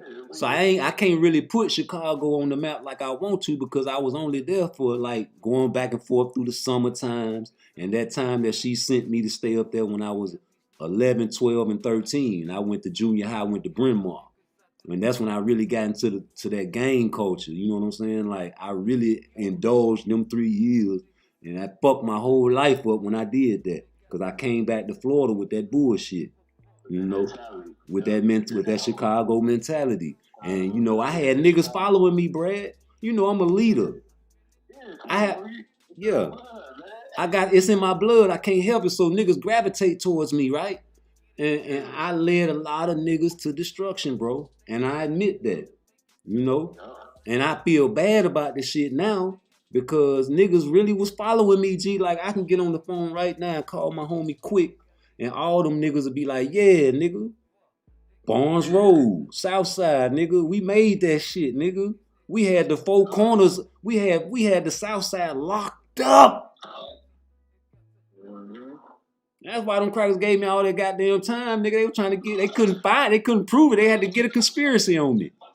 Yeah, put the conspiracy. Hey, look, that's what we know that. That's what the fans do. They come with a story, man. That nigga had that 1,000. Yeah, you calculating some shit like you know what we doing. I was just a penny pinching ass nigga, man. But y'all want y'all conviction. Well, here you go. Yeah, get out of here, man. You know, you got crackheads in the Fed now. Yeah, crackheads get Fed time now, man. That shit wild. But yo, we was getting money, so, you know, niggas from other sides of town thinking shit sweet. You know, we had to just let them know. That's all there was. We wasn't no, you know, just, no, you not finna eat off me. You can eat over there. Yeah, you gotta pop a nigga hand, bro. Like, ain't nobody going to my cookie job. Fuck no. And we not finna have no civil unrest. Right. This, bro. Man, listen. I'm a man before anything. You don't take nothing from me, dog. You know what I'm saying? Yeah. Ain't no nigga just gonna take nothing from me. And so that's why I go back to saying I understand what P. Diddy did. Like, let's say that I was P. Diddy, right? And I had one of the biggest rappers in the world with me, right? And I'm getting plenty of money. I did what I did with Clive Davis, whatever, blah, blah, blah. I'm a billionaire, nigga. Understand me? Or I'm on the way to being a billionaire because he wasn't a billionaire when Pop died. But still, I'm on the way, and I know I'm on the way, right?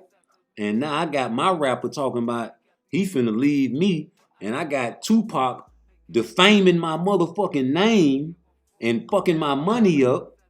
You know what I'm saying? About with this East Coast, West Coast shit. I guarantee you, I told people right before you called, man. I say, man, think about this, bro. I say, think about this. Tupac not even from the West Coast, bro. I'm gonna let you finish. Hey, this was one of the things why when Tom Puff crazy, you gotta think. That nigga, you took the nigga bitch back. There you go. But not just that. Not just that. On top of everything, but that's the underlayer, the bitch, bro. Yeah, it's always gonna be about a bitch. That's why, you know what I'm saying? Like, when you talk, like, when Pop was talking that gangster shit, talking about that's why I fucked your bitch and all that shit, you should have known.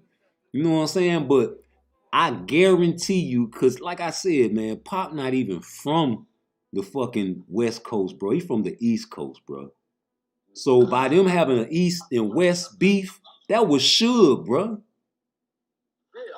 Hey, that's Suge putting that nigga in the studio like, yo, fuck them niggas. This, you know what I'm saying? West Side, put that in the rap, nigga. Smoking his cigar. And you know, Pop rolling with Death Row, nigga. You got me out of prison too. I'm with you, nigga. Fuck them niggas. And I'm from the East Coast. You see what I'm saying? So now you got a nigga that went to performing art school with Jada Pinkett acting like a gangbanger. And now I ain't saying that just because you go to them type of schools you soft, because Pop wasn't no soft ass nigga. Pop done got in shootouts and everything. He survived them other shootouts. He shot the police. But the thing is though, like go back to what we said, the streets is different, bro. The streets don't have no rules. Right. So when he started beefing, my nigga didn't know that. When he started. Yeah, but when he started that beef with that East Coast, West Coast, that wasn't Pop.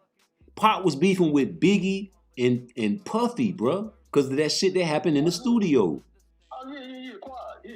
You know what I'm saying? And the reason Puffy did that shit, because he trying to boost this fucking artist up. He don't need no competition. He seen the talent in Pop, bro.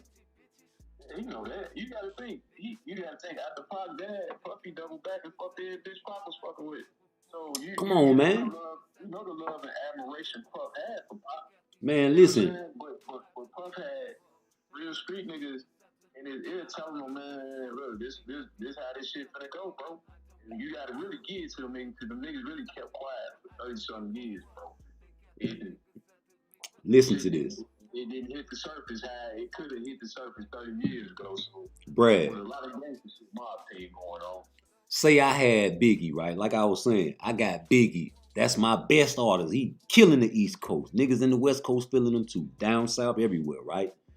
I let Pop in my studio. I hear him. I'm like, yo, this nigga killing my artist. Mm-hmm. I can't have that. No. I guarantee you, bro. I guarantee you, man, that nigga is ruthless, bro. Yeah, Puff is a monster, bro. And when I say he a monster, you got, and I think, who I heard somebody say, they was like, do you think Jay-Z a gangster? And Ben Siegel was like, yeah, I think he a gangster in the music industry, but not like in the streets, but in the music industry, he a real gangster. You know what? You don't have to be no gangster when you got money. And that's the thing, like when you somebody like Puff that come from a street element, and Jay that come from a street element, then you got money. Come on, bro. You know what's gonna go on with these niggas, boy. Niggas is gonna drop it. We dropping it. They popping their collar, man. Nigga popping their collar. Yeah, nigga, I'm dropping it. Something time out. Hey, I ain't gotta get my hands dirty. All I gotta do is pop my collar, nigga. Pop the collar, B. It's over with. You know what's going on. You know what I'm saying? Nigga talking shit to me. I'm like, yeah, all right. That dirt off my shoulder, nigga. That's why I don't. Hey, that's why you gotta watch Jay-Z. Yeah, Ho a dirty nigga too, and I love Ho. You know what I'm saying? Because niggas got too much money, dog. Yeah, they make shit happen. Yeah, Ho get you stretched, bro. You know what I'm saying? Ho get you stretched. Like, you gotta think he was a street nigga for real. Yeah, and it's the thing. These dudes got music empires now. You know what I'm saying? Come on, man. Billionaire status. Yeah, ain't nothing far-fetched from the belief or the show empire, the actual empire. You know what I'm saying? When that shit came out, and how these niggas really is. You know what I'm saying? Yeah, of course. You gotta think. Once these niggas get their hands on that type of money coming from the streets, my dude, don't nothing really change. All you doing is elevating. I just said that, bro. I just said, don't nobody never change, bro. Only thing you do is adapt and put a mask on. Like, you can take the nigga out the streets, but you can't take the streets out the nigga. You know what I'm saying? Same with a hoe. A hoe can be a hoe, but she gonna always be a hoe. She might suppress her hoe, but it's in her. And it can be pulled out of her. If you a thief and you stop stealing for a long time, you're still a thief. You might see something that's worth it. You be like, fuck it, I'm gonna steal it again. Hey, cuz, I steal something every blue moon just to see if I still got it. You see what I'm saying? And then, and I don't even draw no shit like that. I just, you know, it's envy. Shit, I've been stealing my whole life. right. You know what I mean? So you got motherfuckers that fight, you know what I'm saying, all their life, but then they find God, right? And now they a preacher or something. That don't mean they can't fight. They'll beat your motherfucking ass if you fuck with them. It's still in them. Mm-hmm. It's still in them. You got ex-killers in prison that turn Muslim and Christian and be preachers and hold and be all kinds of, you know, religious positions in prison, man. But them niggas was cold killers on the street. But don't think them motherfuckers won't drop that cloth and put that Bible down and poke your ass with that knife. That's what I be trying to tell people. Like, you can't never change a man. And I hate when people say I changed. Because you can never change. It's still in you. You can only adapt and hide. Hey, look, you can only evolve or stay in the same place. Right. And you know, that's what I meant when I said adapt. Yeah. You know? Like I say, a lot of niggas, man, ain't right and ain't gonna never be right. You know? Right. You try to see it, they wait. You're like, no. That's like a woman, right? Yeah. A woman see a nigga with some money, right? And she'll put her best act on. Oh, I'm a good girl. I don't do that. I don't do this. I don't do that. I don't do this. But then your homeboy will be like, hey, man, that's your girl? I'm like, yeah. Man.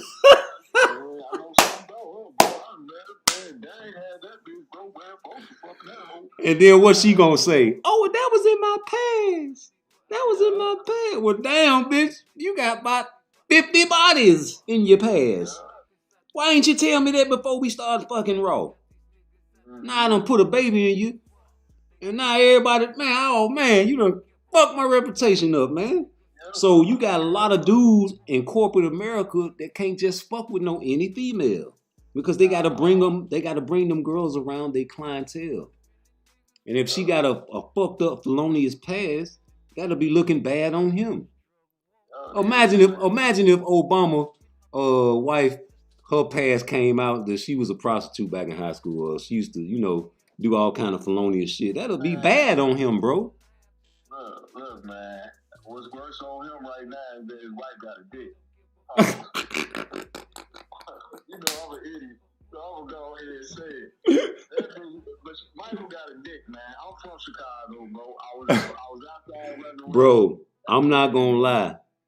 This a dude that came out and he said he took a lie detector test and said Obama, he sucked Obama's dick and Obama was smoking crack. I was like, come on, man. Yeah, but look, and like I say, I think I put this publicly on Facebook because some of the brothers that I was around, that's in the NOI in the nation that did the security for Obama, right? Mm-hmm. I've heard these stories before when he was the what's they called, the senator and shit like that, right?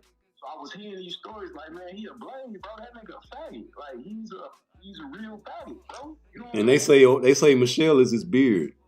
Yeah, and she's the beard. So my thing is like, if I heard that at 18, 19, 20 years old, and fast forward, I'm 40 years old now, and look, you gotta think. I don't mean to be jumping stories, but look, didn't the nigga Chef just die? Yeah. I wonder why. Oh, bro, I ain't know, cause I ain't far out with this shit, but once I hear some information, like this shit gotta make sense to me. Man. Hey, elaborate on the Chef though. As far as what I know, is black guy, you know, well put together black guy, meaning he's physically fit and looked the part of celebrity chef and all this, that, the third. And they found Buddy ass floating out there where they got their little crib at. I want to say the Hamptons or something like that. Yeah. So now what I'm saying is, why you think he ended up floating in the water? Oh man, shit, you know, Barry was fucking. They was fucking, man. Say he was finna come out with it, huh? Yeah, man. And if I'm not mistaken, I think he did tell his family and close friends that he was going to write a book of memoirs on them. Post, you know, him leaving the job duty of being a chef. You know what I'm saying? So, nigga, you ain't getting out of here clean. No. What's wrong with you? That's a dumb nigga, though, man. That's a dumb nigga, but that lets you know, it go back to this whole Puff thing. Because, like we said, we understand by being street niggas how our man is. Bruh, you got, a lot of but people that's in the street don't even know that they in the streets, bro. But no, it's different now, dog. Cause you got street niggas that just want clout nowadays, so they don't give a fuck about dying. Oh no, this nigga probably didn't even think nothing to happen to him. But that's why they say what they say. That's why they make sidewalks. You know what I'm saying? Stay your ass on sidewalk, because if you don't understand what's going on in the streets, bro. Bruh, if this nigga didn't think Obama was powerful, he is a fool. You gotta think, Obama dropped the most bombs prior to Trump dropping the most. Nigga, Obama put the rainbow on the White House. Yeah. So why wouldn't I think this nigga is a punk? Yeah, he ushered in the homosexual culture in America to be a commercialized thing. You know what I'm saying? Come on, man. A commercialized thing in America post Obama. Obama pushed that agenda because that's what he ran off of, and B, that's what the fuck he is. You know what I'm saying? Ain't no nigga go push no gay shit if the nigga ain't gay. Right. You know what I'm saying? Come on, man. So I don't. And look, at his inauguration, out down there at his inauguration speech, Grand Park, back in 2002, 2004, or whatever. Like, I had tickets, all that, bro. You think I went to that? I said, hell no, I ain't supporting dude, because I already heard what the Nation of Islam already said about him. Yeah, man. I already had my bad program in my bad. Like, man, I ain't even going, I ain't listening to this nigga, man. Nigga punk, bro. My mama and cousin, everybody going short. You see what I'm saying? And I'm like, I'm disciplined, man. Nah, I will not be the person. You say, oh yeah, you was there when Obama put the flags on the white. No, I did not support that. Fuck no. I didn't support that. I don't support none of that. And like I say, it's the commercialization of the shit. Me. So now you gotta ask yourself, if you had an agenda to put homosexuals ahead of, said, black people that's due a just wager at this point for catastrophic things happening to them over history, right? Mm-hmm. You put them over them, but you them. All right, so you not them, you're them. Get it? So yeah. Now you not no nigga, bro. Ain't nothing about you a nigga. So that was the play right there. He a puppy. To get niggas to think that this is your nigga. This not our nigga. He didn't do nothing for the niggas, did he? Nothing. He can't be our nigga then. He didn't do a fuck thing for a nigga, man. All he did was at the end of his presidency pardon a few niggas. Yeah. That's it. You know, I was screaming all through your bed, man, hoping that bitch ass nigga. Man, everybody in the feds was watching the news every day for years and years and years when this nigga became president, man. We were like, oh shit, Obama president? Nigga, we gone, nigga, we free. Shit. Shit got rough. Nigga, the whole 8 years we was hoping Obama gonna pull some strings. And all he did was put the fucking rainbow on the White House. Nigga, we was busted and disgusted with Obama, nigga, in there. And as soon as Trump get in there, he passed the shit through. Free niggas. Niggas getting free. They were like, well, Obama was putting it in. They just didn't pass it. I know why they didn't pass it, nigga, because he was a bitch-ass nigga. They didn't respect Obama, dog. Listen, man, when Trump got in office and they wouldn't do what he say, guess what he did?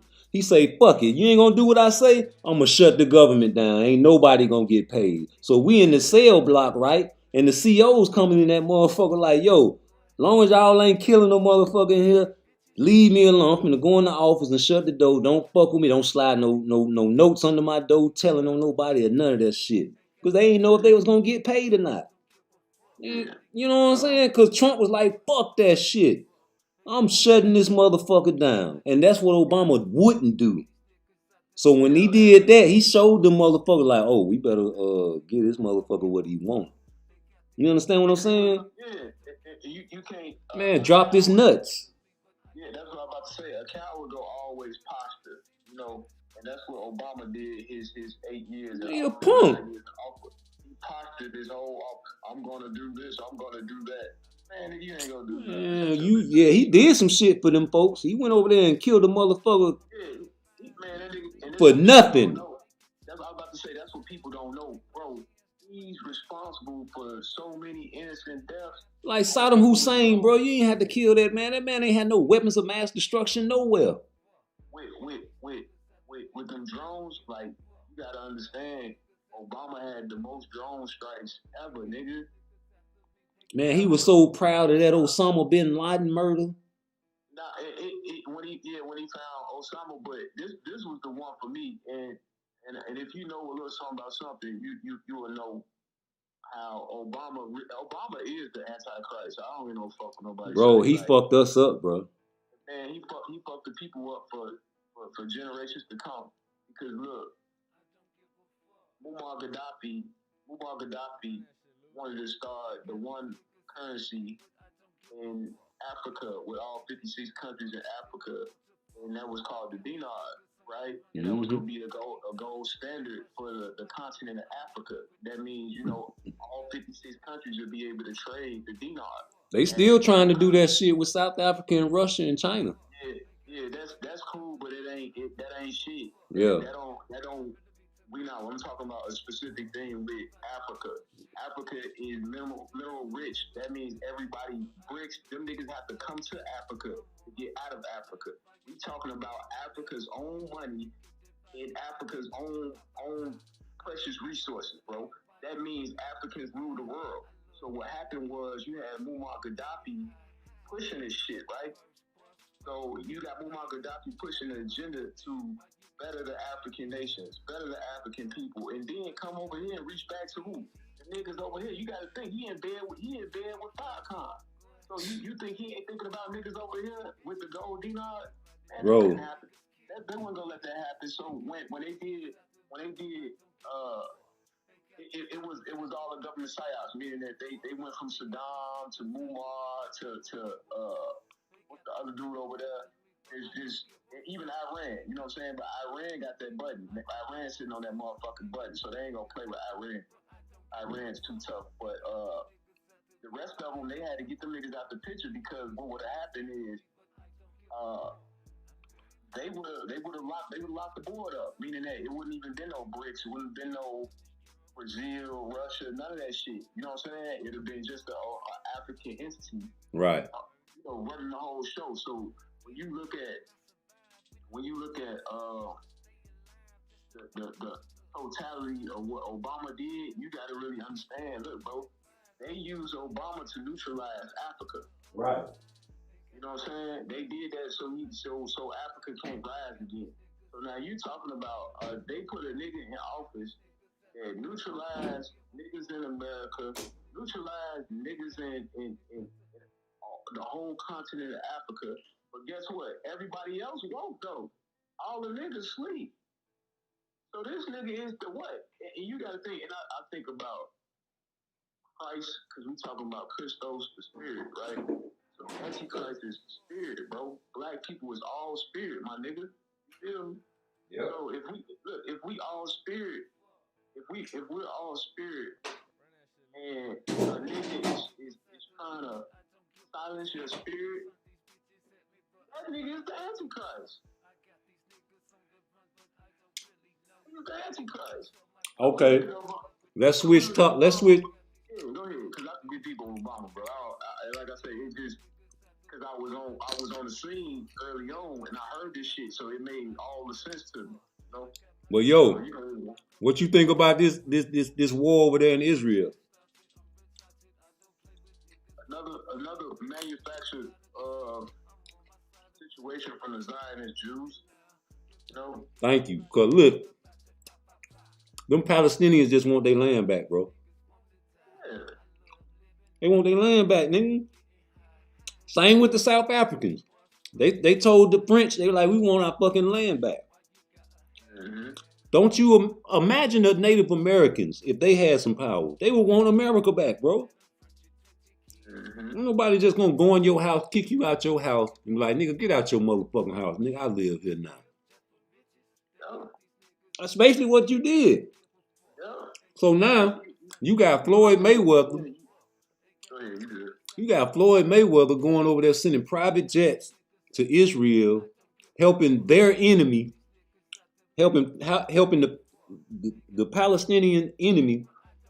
I mean, helping Israel with food and supplies and bulletproof vests and all this shit. Well, come on, man. All you did for Flint was give him some fucking water. Yeah, and that's the thing. That's the tell-all, because once you follow the money, you understand that a lot of Floyd money is rooted in the Jewish real estate market. Come on, man. So he has to play accordingly with the people that brought him in on this shit. That's just fucked up, bro. Yeah, it's fucked up, but you need to stay out them people business. Nah, it go back to what I said, bro. And it's different types of streets out here. You got nigga streets, and then you got world streets. You feel me?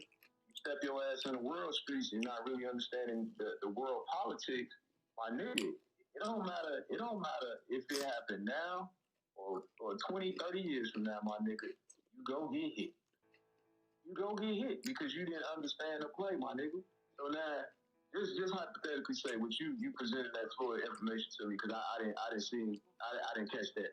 But just with the thought of Floyd aiding Israel in a time of need, and you can legit go back through some of the most critical points in history the last 10 years, right? Floyd ain't been what that nigga say? I'm going to Gucci. I'm going to Gucci. That nigga will spend $5-10 million in Gucci if he wants to. And I could dig it, but the people not gonna forget that, nigga. You went into Gucci. Hey, what Pac said? Pac said you got money to fund the war, but not feed the poor, nigga. Yeah, you can't feed the poor. So when you talk about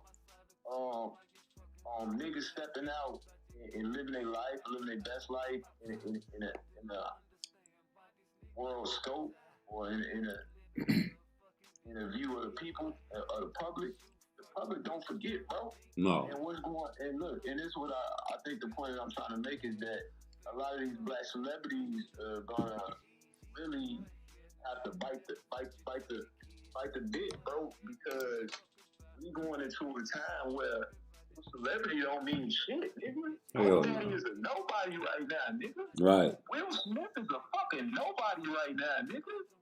What the fuck are we talking about? You feel me? Yep. Like, come on, bro. These niggas is that power of celebrity is gone, nigga. The fucking ceiling has shattered, nigga. We know these niggas ain't shit. We know these niggas is plants, and these niggas put these people out in front of us to kind of control our behaviors and how we do things as a culture. So my thing is, it's too many smart niggas out here in 2023 and going forward to have another 20 years of niggas just looking at these niggas like, oh, these niggas. Yeah. Man, don't nobody care about that shit, nigga. What you doing to help the people? Right. Cause you fucked up. You fucked up. Groceries and gas is through the roof over this motherfucker, bro. Right. Like, America always sticking their nose in other people's business because we trying to benefit off of all their assets and they fucking whatever they got for us. Yeah. And it's fucking us up because every country really hate America, bro.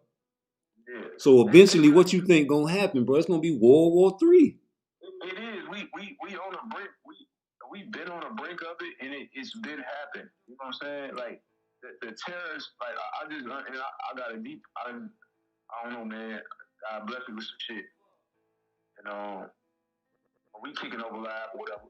I don't give no fuck it. I was in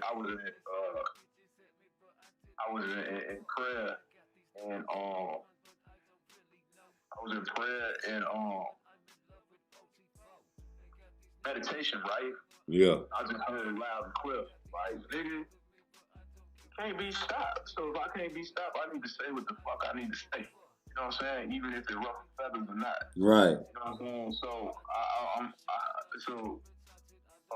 if I get in my bag, bro, you know what I'm saying? Let me cook. Cook. But so I kind of feel like we've been on the brink of World War III, and the first indication to me of, oh no, this shit real. With the tariffs, once they started putting tariffs on China, and shit like that, bro, and fucking up the trade embargoes. So now the money is off. We're not talking about a regular thing no more. We're talking about a 100-year system not going the way it was traditionally ran anymore. You see what I'm saying? Mm-hmm. So now we're talking about niggas moving big money across the world. The world. Nigga out in galaxies now. You know what I'm saying? We talking that shit. So you got all this money exchanging in America. We just gonna speak solely on America, and I'll get back to the world stage. But you got all this money exchanging just so we can have, so we could be equal players on the world stage.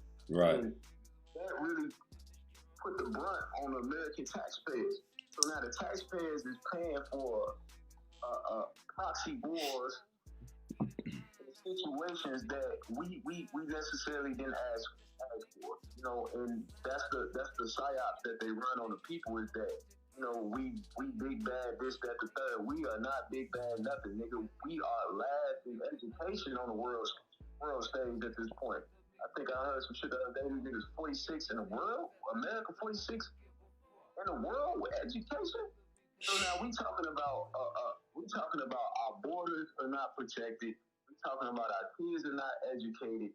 We talking about our middle-aged people are unhealthy. We talking about our older people are extremely unhealthy, meaning that because that's the cancer people, meaning that you know, that 60 and up, those are the people that's generally getting taken out of here. To me, I could see it because I'm just like, damn, what all black people or all people that come from this demographic, they go through the same thing at the end of life. Like, why is this a trend? So I could see the trends. You see what I'm saying? Mm-hmm. So you got damn near 4 narratives going on right now actively within this country, and we have weak leadership to the point where you know, my nigga, you niggas ain't gonna do nothing but posture. Y'all ain't gonna slam that motherfucking gavel and get shit done. You know, and you gotta respect the Republicans for, you know, kind of being like that when it comes to, you know, issues, you know, where, you know, they have to protect the nation or whatever. Like, if they don't play them, they gonna drop it. So you gotta respect that, because I wanna feel protected, right? All right.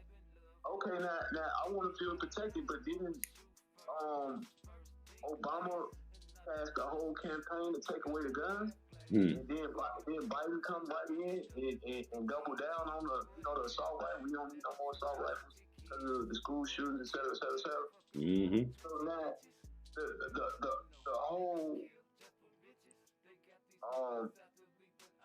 mass shooting shit, that ain't nothing but a ploy to get the guns out of common American hands. And then you got to think, majority of black men can't even carry guns. So, fuck no. So we talking about, especially in New York. Yeah. So now we talking about a real potential threat from insurgency of migrants that we don't know nothing about in this country. And they come in, and they can come in this motherfucker and run fucking circles around our police department. So now you talking about the American citizens don't have a way to protect themselves in the event some shit like this happens. Right. So now we talking about World War III, Okay, well look, before World War III started, I bet you they start a civil war with this bitch, and that's gonna start the World War III. Of course. You see what I'm saying? Because this bitch gotta die for everything else to get lit, in my opinion. You know what I'm saying? Because just look at the nature of the world. You know what I'm saying? The world don't go unless America go.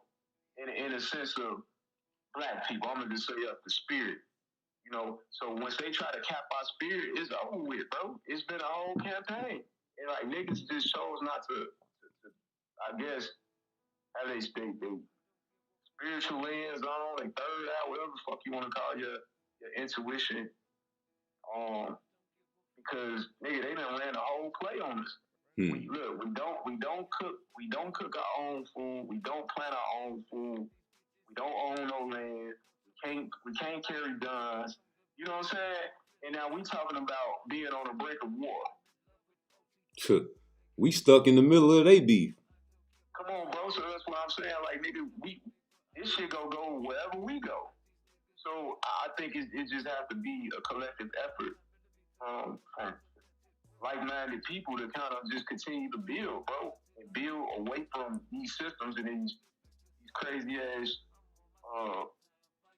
proxy wars. I'm gonna call it for what it is. Proxy wars they got going on in this country, outside this country, shit. Because a nigga had 1,000 plays going on, bro. You fucking around thinking you know some shit, and your ass get roll the fuck on. I'm so upset because I feel like America put themselves in position to have to defend these countries because you want to be allies. Yeah, the big bad. You know what I'm saying? You want your hand in everybody's pocket. That's like them niggas coming from the north side, out east, and west side, coming over to the south side, and they want to get some of the money too. Stay your ass over there and get some money, man. But if you come over here, cool, just play fair. America don't play fair. You see what I'm saying? And you got to understand that if you dealing with a country like Israel, of course you going to deal with them because they got all the money. Especially in America. Who run America? The Jews. The Jews do, yeah. Come on, man. Like the Anti-Defamation League, you can't say nothing bad. No, you can't. And this the crazy part about that shit, bro. They trying to take the teaching of slavery out of the school system. But what's the motto of the Jewish people? Never let them forget. But it's okay to forget the slavery of the black man, huh? Yeah, that's the play. That's the psyops, cuz. That's the government. That's the psyops. That's the lie right there. They got all the social media platforms. They got all the banks. Yeah. They got all the money. Yeah. How can we? How can we not, as a country, be in alliance with Israel? Yeah, and that's it's crazy. No. It is crazy because it's like you say, it's one of those situations where it don't take the smartest man in the world to see, hey man, it's not fair. Now you see this? The U.S. just blocked Iran $6 billion prison swap. They gave them motherfuckers $6 billion. Yeah, $6 billion, and they turn around and hit them. Huh? Yeah. Now this the thing. If you can give another country $6 billion for whatever reason, man, why the fuck we still got homeless people in America, man? Yeah. Why they ain't got no shelter in America, man? Yeah, I just think this black senator. I'm assuming I'm just say he a politician. Yeah, go ahead and cook. Let me handle some business. Go ahead. In Washington D.C., my man they asked him the question. They say, "Hey, Biden and the Biden administration, they're asking for more funds to what's the country over there? People over there for." Alright, man, you just said that. Folks over there, man. That's fighting Russia. I don't know if I can get it off right now. But He said, nah, he ain't got no more money. The brother say, nah, we ain't got no more money for them. Yeah. We barely got, the brother said, we ain't got no more money for them. The brother said, man, we barely got money for us over here. And Right. he said, if we send them any more money, he said, the brother said, if America send Kalinsky, that's crazy. I know the president's name. I can't remember the fucking country right now. Damn, bro. What's the name of the country? Pick up. The who? What's the name of the country? Which one? Israel? No, that's at war with Russia. They say, fuck. Damn, man. Don't get me the line. Don't get me the line. I don't know yet. Okay, I have to look that up. Well, no. We've been giving them billions of dollars, bro, since the war started. I can remember the fucking president's name right now, but I can't remember the fucking country. Right. It's killing me right now because I know exactly what the fuck I'm talking about. I want to say Ukraine. Ukraine. Yeah, right. Ukraine. That's crazy because I just couldn't get it, man. I don't know. Right. I said I was a little sick earlier, man. I'm just getting up. I'm really perking back up right now. Get myself together, but yeah, man, you Ukraine, you can't. In my humble opinion, you can't get these people all this fucking money, bro, and then turn around and have homeless people just living on the streets and bro. Man, the world fucked up over here. Look at all of America's allies and just understand that everything is backwards. You see how they persecuting Trump for fucking with Putin? Man, well, tell me this. Why is South Africa fucking with Putin then? You see what I'm saying? And you got South Africa, China, Brazil, India, and they trying to get Saudi Arabia, and all of them are fucking with Russia. Mm-hmm. So why is America calling them the bad guy, and we as African Americans are Africans? But Africa want their land back, and they fucking with Putin. So I guess South Africa bad too, huh? That's the play. That's the play they run on the American people. Right, and then you got look. You got the Iranians talking about death to Israel and death to America. That's enough, yeah. You see what I'm saying? So people ain't taking this shit serious, right? But all these countries hate us, and when I say us, I mean America. I mean, and niggas in America just casualties of war. Casualties of war. That's what I was saying earlier. Like, they using us as like cannon fodder. Feel me? Right. A nigga is expendable. But a nigga can dictate what the fuck we gonna do and what we can't do. Hey, you know how niggas used to. You know how niggas used to say, shit, nigga, if we on the in the airplane and we see a terror, we know they ain't gonna fuck with us. Shit, knock their dumb ass right the fuck on down. Man, that's what niggas think though. Yeah, like a nigga think that they exempt from some shit all the time. But I know why they say that though. They say that because it's not us that they really hate. It's these fucking yeah.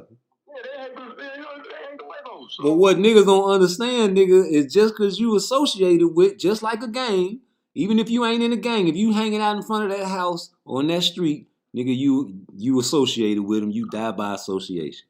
But look, I didn't want to say it like that, but that's what I was referencing about Floyd Mayweather. Yep.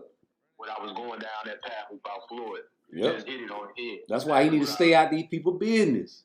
That's why I said what I said about him, bro, because it don't matter.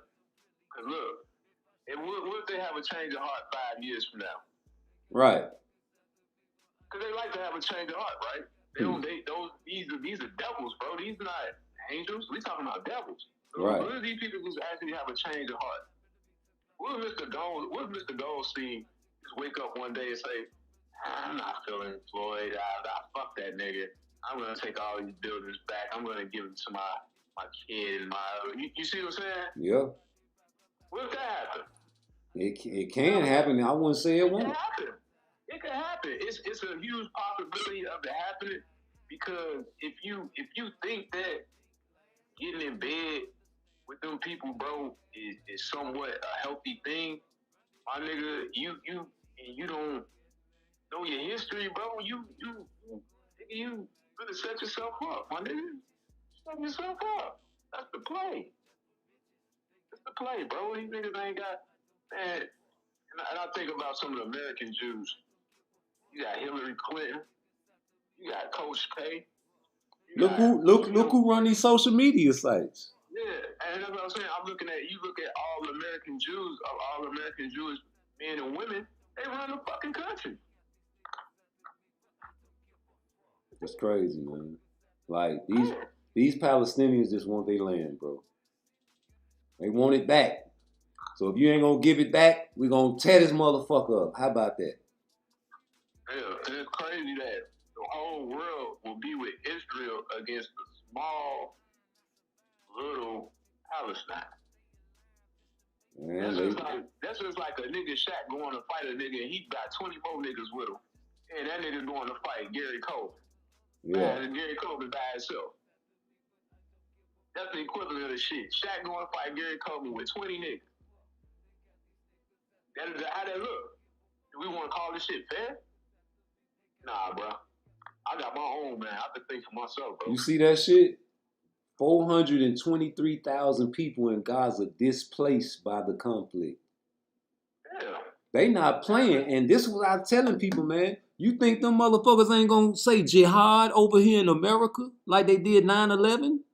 Man, they finna set this bitch, bro. Man, listen, man. America next, bro. I don't care. You seen what they said. What they say? What that say?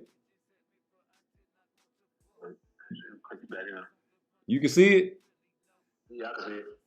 They say, yeah, I think that, yeah, that's what I'm at. Yeah. You think they playing? I'm playing, bro. And look at this. 1,500 killed in Gaza, including 500 children. That's the Palestinians that died. They talking about all the people in Israel that died. Look, Palestinians, 1,500 killed in Gaza, including 500 children. And say more than look at the little baby.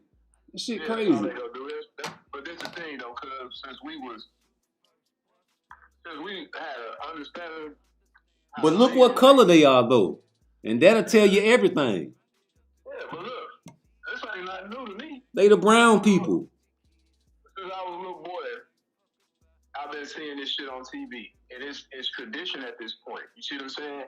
They know the theatrics to show the public to generate and garner a certain level of concern, a certain level of not entertainment, but a certain level of like they want your attention on the shit in a way where they can control your feelings and then control the narrative. So they go show the babies. I don't give no fuck about seeing no dead babies. That's what happened in war. Hey, but look, this the thing. They trying to make these people seem like the enemy, but guess what? Those are the Muslims. Yeah. You see what I'm saying? And they closer to us than they us. You know the real Israelites. We the real Hebrew Israelites. And the people in Israel took their land, bro. They took the land from them. So now they want it back. And these people, they pray 5 times a day. They ain't got nowhere to pray no more. Muslim got to make salat. I think they say it started when they was doing a sacrifice. They was doing an animal sacrifice on a Muslim temple, and that's what set the shit off. You know what I'm saying? Because they know they ain't supposed to do no blood sacrifice on no Muslim temple. That's a desecration, bro. It's their religion. And they say that's what sparked this shit. You know, and they was like, fuck that shit, nigga. We finna go all out. Y'all blatantly disrespecting us, our religion, and they blatantly disrespecting our land. We gonna set this bitch. You know what I'm saying? And just right is right, wrong is wrong, cause you can't. I don't feel no type of way about them people protecting themselves or just happen to throw the first stone. Like niggas, sometimes the bully, niggas, sometimes you gotta steal on the bully. Yeah. You feel me? Got to. So when them niggas is talking about nigga, this the first time, and it just go back to the whole bullying tactic, and we all know how the whole bullying tactics go. Nigga, the first time you ever swing on a bully, everybody gonna be like, oh snap, but ain't nobody say nothing all the time the bully was punching on you. Right.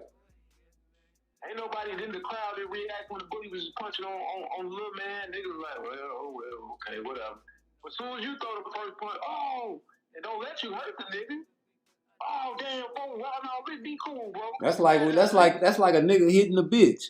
That bitch done slapped you in your shit and hit you upside the head with a pot in the pan. As soon as you motherfuckers say, I done had enough and knock the hoe out. Oh man, you ain't supposed to do that. I'm supposed to let the hoe kill me. That's the same shit, bro. It's a level of vulnerability that the world want to see a certain demographic of people win. I get it, as far as wanting a certain demographic of people to be subservient to them, to a upper class of people. So it is, and like I said, you can go across the board and you like, damn man, Palestinians, them niggas look kind of black. Damn, these niggas look. So it's a continual effort all across the board to bully and chastise a certain demographic of people. And like I said, now you looking at, like, you had brought up South Africa, and I was crazy. I just caught a clip from my man that I had reposted like 6 years ago. Yeah. And I think I said something to the fact like, man, I said this 6 years ago. I say, man, if that brother could kind of get his shit together, bro, and get the people behind him, he gonna take South Africa back. Now, right. We look up today, that nigga got a whole stadium of 50, 100, 200 fucking thousand people talking death to America. They want their land back. Get Whitey gone. So this is something that the niggas over here have to go through. Meaning that no, we're gonna be persecuted until you niggas stand up and say, nah, fuck that. Fuck that, nigga. You know what I'm saying? And that's why I say it's gonna be a civil war before it be a holy war. It got to be. It got to be. Because it is happening on every land. You just seen the French just got kicked out of what's that, Namibia or some shit like that. I want to say Namibia. The French they kicked them niggas out of the whole country. So them niggas, man, y'all niggas gotta go. Right. The 150 year, 200 year rule you niggas out, you got to go. They sick of that shit. And so all across the world, you seeing melanated people say, hey man, enough is enough, bro. So, but guess who the world waiting on? Guess who the world waiting on? Who that? Us. But what we doing? Chilling. We chilling. We party and bullshit. Yeah, we chilling. We been brainwashed, bro. But that's why I say that's why we so inundated with so much bullshit, because the moment we wake up, we spark the world, bro. Bro. The world don't spark us. The world is waiting for us to spark them. The black people in America are the most comfortable people in the world as far as they don't give a fuck about nothing. Nah, we don't care, bro. The nigga don't care about nothing. Nigga don't give a fuck. That's what everybody keeps saying. Man, I don't give a fuck. I don't give a... You should, though. You should. Because guess what? Boy, your children gonna have it bad in this motherfucker, boy. Oh, yeah. Yeah, and that's what a nigga not understanding. A nigga don't have the foresight to say, hey, man, let me look 10 years, 20 years out. A nigga ain't gonna even look till tomorrow, bro. I asked this lady. I had to go, catch a lift, right? And so when I catch lifts, and I got female lift drivers, I always spark a conversation with them, right? And I asked her a question. I say, do you think women should discipline boys? And she like, what do you mean? Where did that narrative come from? See, they always bring up that word, narrative. It's not a fucking narrative. I just feel like, you know what I'm saying? We so backwards as a people. We don't have men in the household no more to really discipline the boys. And that's who's supposed to discipline the boys. You know what I'm saying? Like, and I just feel like a woman is not really equipped to discipline a pre-adolescent teen.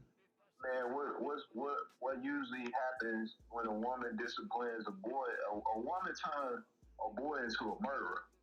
Yeah, because we got testosterone in us and they got estrogen. They got estrogen in them. They turn us to murderers. That's why niggas that was raised by their mama, and I'm gonna say this in particular, single parent mothers with a boy and them actually trying to do the right thing, it's the appetite, it's the recipe for destruction, because no matter what she's trying to do, no matter what she's trying to do in her power and do the right thing, she don't understand that offsets his masculinity to the point where he jumps into his femininity before it even explores his masculinity, bro.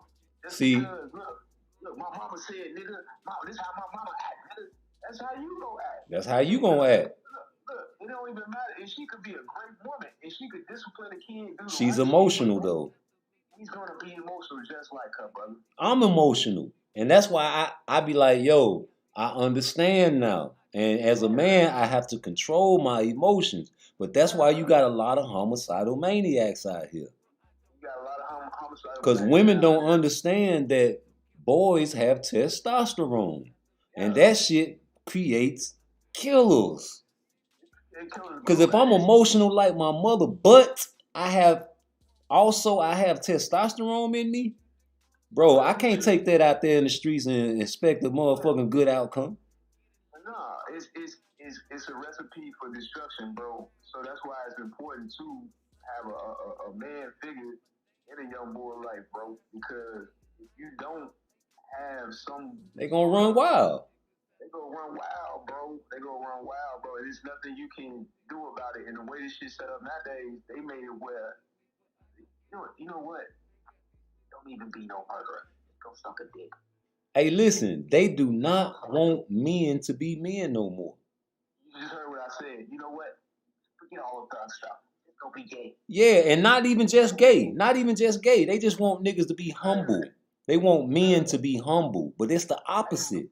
The women's supposed to be humble. I thought I sent this to you on IG. I guess I didn't. I sent it to my other homies. But I'm going to send it to you when I get off. Man, do you know they had 250 men in red high heels taking their daughters to school or in some type of march against domestic violence, bro? What man agrees to that? I say, man, my dog older than me, man. So he like, man, this is the type of shit I'm talking about. Bro. What you think your children looking at you think? Bro, come on, man. But look what I just said, though. They don't know no better. They thinking that's cool. But look what I just say. What I was just saying about, you know what? The thug stuff. Forget all the thug stuff. The thugs gonna be extinct in a minute. They're already extinct. You know what? Come on over here. Put the heels on. You're gonna be spectacular. Bro, I never understood why millionaire athletes took on the dress up like a woman role when they already millionaires. You don't need the money. Why would you let these motherfuckers put you in a dress? Man, it's gender driven, bro. But it's one thing though, man. Look, you touch your toes once, you'll touch your toes again, man. You know what I'm saying? Touch your toes once, you touch your toes again, man. So it's like, damn, bro. You niggas didn't even have to do it, but the spell is so strong, cuz a nigga is doing this shit and not even really realize. I know them NBA niggas look back to the 2010 and think all that faggot shit they was wearing was like, damn, son, we was wildin'. Look, straight they up. They don't even dress like that nowadays, right? No. Them niggas was on the catwalk. D-Wade, but them niggas was on a fucking catwalk all 2010. So now, we look up nowadays, them niggas don't dress like that.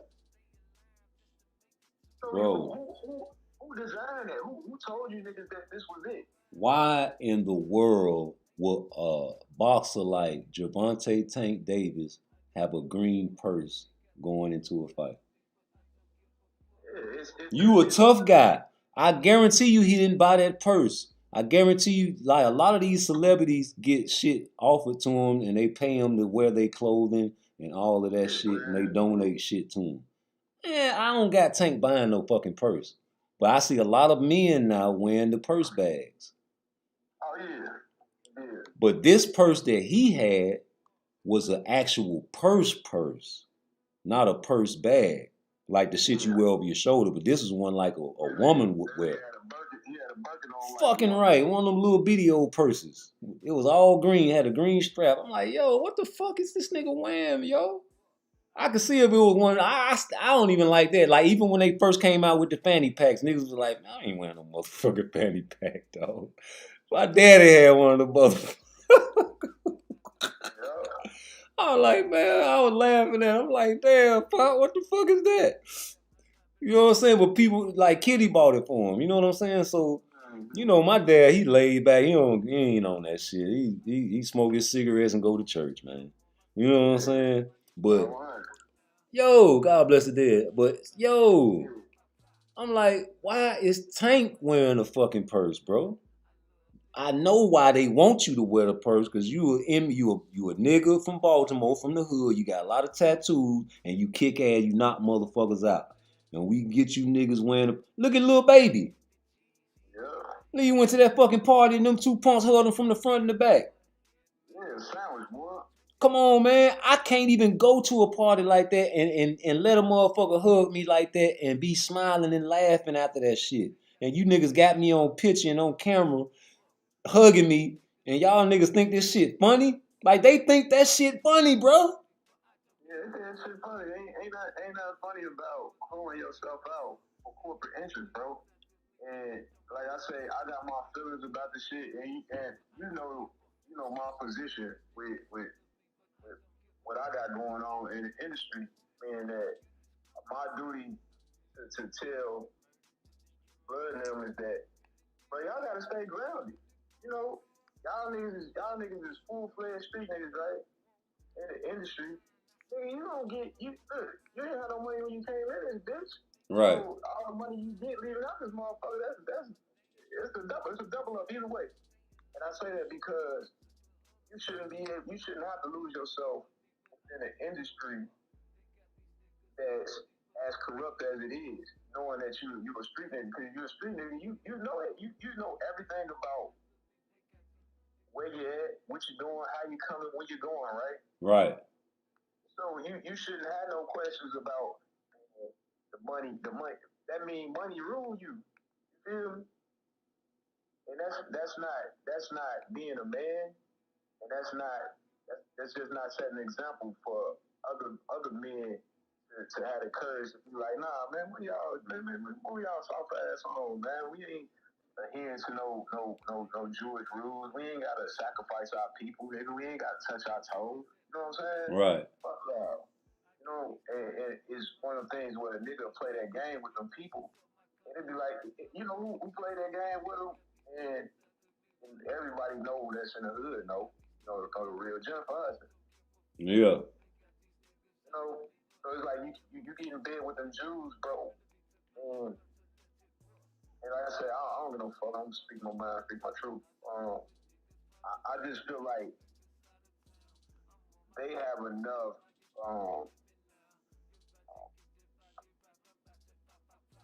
Not academia, but they have enough wordplay within contractual agreements where it don't matter what you do with them niggas, they gonna have you. They gonna have you in perpetuity. You know what I'm saying? Forever. Right. You know, and that's not the heart of God. God don't keep his people at bay. God put his people out here to work. You know what I'm saying? So if anybody want to keep you at bay and don't want you to kind of reach your maximum potential, but want you to reach your their maximum potential under their house and under their rule, that's the devil, bro.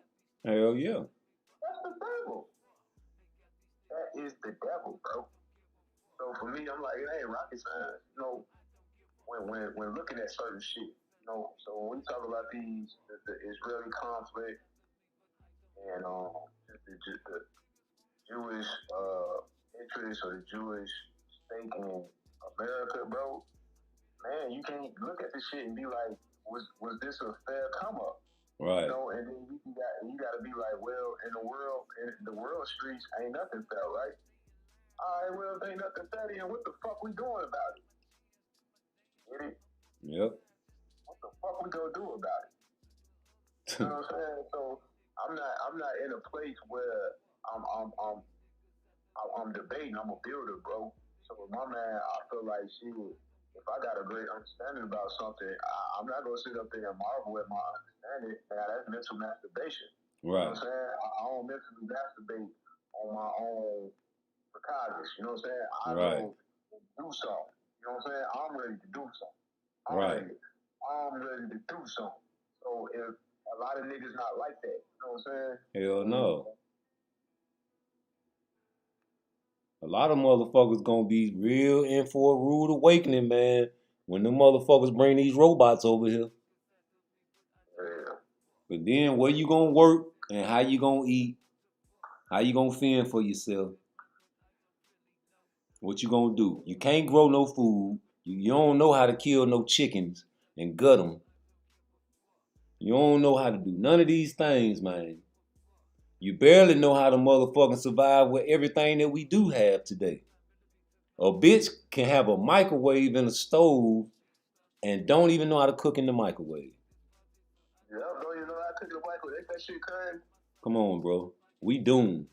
Ain't no more big mamas. Come on, big mama, that shit dead. A motherfucking bitch that got a granny today out there in the club shaking ass, boy. Yeah. You'll have a bitch 60 years old out here trying to act like these 20-year-old bitches. Same with the niggas. You got these old motherfuckers still thinking they young and still thinking they can sag jeans and shit. And you know what I'm saying? Like, I had to catch myself. I'm like, yo, I never stopped, you know what I'm saying, loving to make music, right? And, you know, and I tell a lot of young niggas this. I be like, yo, who the fuck you think y'all rapping? Y'all, like, nigga, I grew up in listening to rap. So why would I stop listening to rap? Like, over the years, we grew up on Tupac, then they had Outkast, they got Biggie. Like, over the years and over the decades, music changed, and I still listen to it because I love hip-hop. So now that they got this bullshit out now, I gotta listen to it because I still love hip-hop. And some of the songs are okay, and so I listen to some of them, right? But I don't like all of it, but I still love hip-hop. So, you know, you got the Willie Lynch, where the Willie Lynch told you to put the young against the old and the old against the young. And that's what's happening now. And the young niggas ain't listening to the old niggas, and the old niggas is trying to keep up with the young niggas. It's crazy. Hey, look, I just heard Cam. That's crazy because I fuck with Cam and me, but I still ain't. I don't know, man. Them niggas immature as fuck, yo. Like, I wanted to talk about that too because Cam, I fuck with Cam and I fuck with Mace Show. I like it. That shit funny as fuck. But that no homo, that Paul shit. Like, why the fuck, as a man, you feel like you gotta say pause about every goddamn thing you say, man? So, I'm gonna give you the history. But hold on, let me finish saying what I say though, cause before you give me the history, my point of view on that shit is like I say a lot of crazy shit out my mouth, cause that's just how I am. But if I'm around a nigga that's always watching what I say to look for some gay shit, and then laugh when I say something that he think is gay. Nigga, you gotta watch that nigga. Always saying pause, nigga, cause you think I said gay. You like, okay, perfect example. I'll be like, boy, I be working long hours. You be working what? You better say pause. Well, I ain't saying I work long hours. Or like one time the dude say he was foaming at the mouth on the show. And then they were like, oh, yo, I was gonna let that go, man, but yo, pause, yo. What you mean you foaming at the mouth, yo? Like, what the fuck? And then you got the nigga laughing at himself for saying it. Like, he didn't even think about no gay shit, but you already on that gay shit, bro. I ain't even think that I said nothing gay, and now you calling it out. Now I'm thinking about it. I'm like, damn, did I say something gay? No, the fuck I didn't. Fuck you and that Paul shit, nigga, you gay. disagree with you, cuz I don't think they immature. I think they wordsmith. You know what I'm saying? And Bruh, they promoting that shit, bro. Like that shit is normal, Joe. Like I said, I'm gonna disagree with you because I know the history of it. But well, give me the history right quick. Yeah, like you know, this was prior to Rockefeller. That was Dame. That's Dame game. Like Dame game, Harlem. Get fly, fresh niggas. That's the Paul's game. That come from them. That don't come from Mason Cam. That's their. No, I understand it didn't come from them. That's what I'm saying. That's their culture. So we gonna look at their culture like, man, I don't play like that. I don't do like, but that's their culture though. You see what I'm saying? Yeah, that's not my culture, bro. I can't get with that, bro. I'm gonna take it to another level. You talking about two elite lyricists yeah. each other, right? Right. I don't think they not listening to the words, bro. They listen to every word. Cause I'm like that. I like words, so I'm gonna listen to every word. And every word you say to me, I'm gonna digest it. So the pause game with them, it's all fun and games. Like I said, I disagree with you, but cause I see it from a different perspective. That's my era. Meaning like I grew up Rockefeller 13, 14, 15, 16. That's Rockefeller, Jay, Cam, Dash. Beans, Bleak, you know, that's my whole, you know, adolescent right there. So I grew with the culture and I understand it. So I don't personally think it's some homo vibes with it. I just think that's their culture. But it's all about homosexual talk, though. Yeah, I mean, like you not gonna say pause unless a nigga you feel like a nigga said something gay. Yeah, but like I say, if you listen to every word a nigga say, I could dissect any word and catch you. And that's the game. Like, I'm going to catch your ass. I'm going to catch you fucking up a word, nigga. But how is foaming? I got a rap, right? Let's say I'm foaming at the mouth, right? In one of my lyrics, right? So when he said that, I'm like, yo, did I say something gay? No. I got to ask you this real, you know, why did that offend you? Because I said it in one of my songs, and then I caught myself like checking and seeing what the fuck, did I say something gay? Like, no, nigga. But that go back. I don't like checking my words and trying to watch my speech around motherfuckers. Like, if I'm around you and I gotta always be on point on what I say, even if it ain't the pause game, bro, that's like being around a motherfucker that don't like you to say the N-word. Yeah. They're like, man, hey, yo, I don't use the N-word, you know what I'm saying? I don't say nigga, you know what I'm saying? Yeah. I'm like, bruh, like you said, it's y'all culture. Okay, cool. I can't be around you. Okay, I respect that. That's what you feel. Cool. But me, I grew up saying nigga, what? And like I said, it's cultural shit because I could take you around, I could take you in a room full of killers that play a whole different game, hands-on game, and you gonna be like, what type of time is that? I can't be around them niggas if they on some shit that I ain't on, bro. But that's what I'm saying. So I don't have no lens of be like, I don't fuck with no niggas, because guess what? I ain't saying I don't fuck with them. I just say it's uncomfortable that I gotta always watch my words around a nigga, bro. But my thing is, I'm gonna ask you again, who you around? Because like I said, we speak of entertainment, so we ain't engaging with these people. So I wouldn't, if I was you, and I'm not you, but if I was you, I can't feel no type of way about no nigga. No, I don't feel no type of way. It's just, it's like me personally, I know kids. There's no litmus for what a nigga set as a bar for himself and his culture. Nigga, I do this over here. I might say foaming out the mouth, but it means something totally different to me, and that's how I'm not. Okay, let's look at it this way then. The sagging of the jeans. I can't take nothing personal from that and make it like, this nigga, I say that, nigga, what? Like, nigga, okay, I say that, but okay, you say that too, and that's cool, my nigga. Like, hey, but look, like the sagging of the jeans shit, right? I don't agree with it. But people don't even know what that shit really originated and what that shit means, bro. Yeah. And I didn't know when I was a kid that if you sag your jeans and show your ass, that's like in the penitentiary, that's what the punks did. Yeah, that's an invitation. Motherfucker, come get it. So when I got older, I was like, nah, I'm not finna show my ass. because I'm older now. But you got niggas in their 40s and their 50s still playing the pause game, G. And now you got the kids watching these shows and they playing the pause game because they think it's funny. But now a motherfucker can't even say something without being genuine, without a motherfucker accusing them of saying something gay. But nah, like I said, I disagree because I come up in a culture where you talking about the kids and the 40, nigga, we grew up on the pause game. Like, nigga, we got that from the East Coast niggas. They can't that shit. I never could get down with that shit, bro. Look. I'm about to hit you with it. No homo. What do you think no homo is? I never said that shit, bro. Yeah, so, but that's what I'm saying. That's not true. You're not part of. Cause I never questioned, you know what I'm saying, my sexuality to the point where I felt like I had to be careful with what I said. But it go back to this though, cause like I said, culturally with my age group and demographic, we say that shit fluently, like, you know what I'm saying, like nigga, no homo, like that's where we got that shit from back in the day when them niggas was playing the power game. Oh, that's like, okay, perfect example, Biggie Smalls. So fine, I suck on your daddy's dick. Like, yo. Yeah, he said a whole bunch of homo shit. Yeah, that's some fucked. I would never say no shit like that, G. But look though, cuz that's you. I know, that's what I'm saying. Like me, that's like.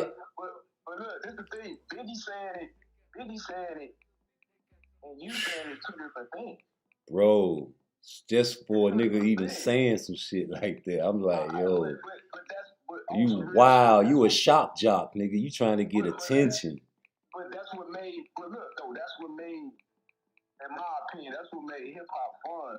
When niggas used to say outlandish shit. Now, do I agree with it? But okay. Would I come with that shit? No. That's what I'm trying to say. So if we riding in the car, listen, G.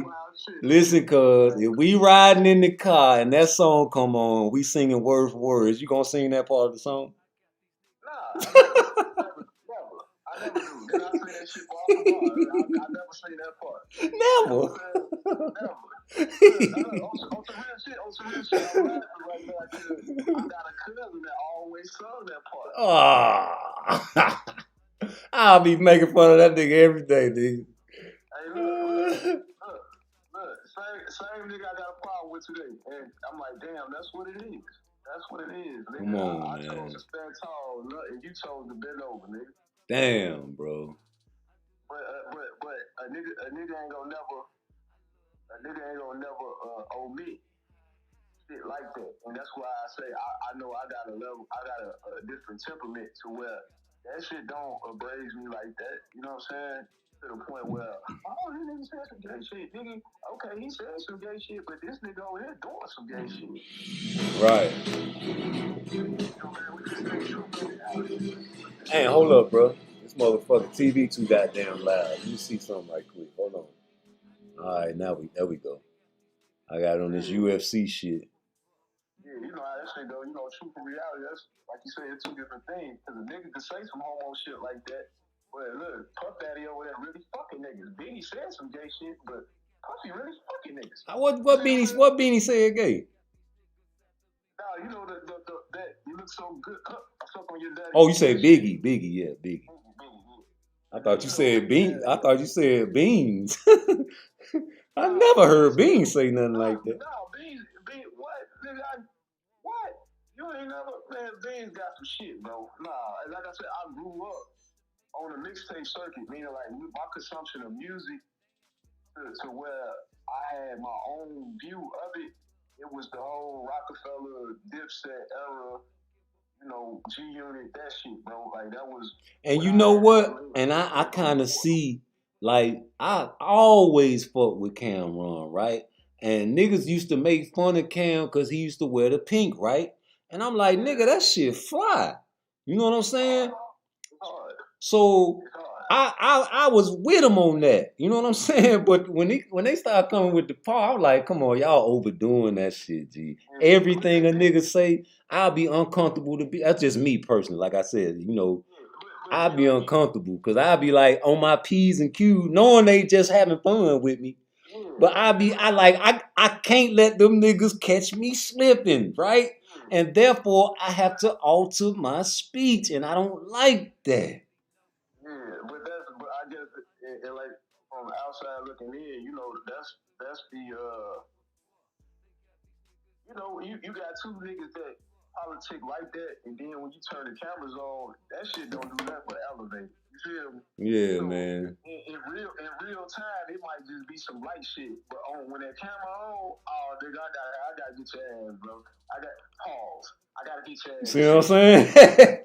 And like that was our slang back in the day. I'm on a nigga ass, boy. You know what I'm saying?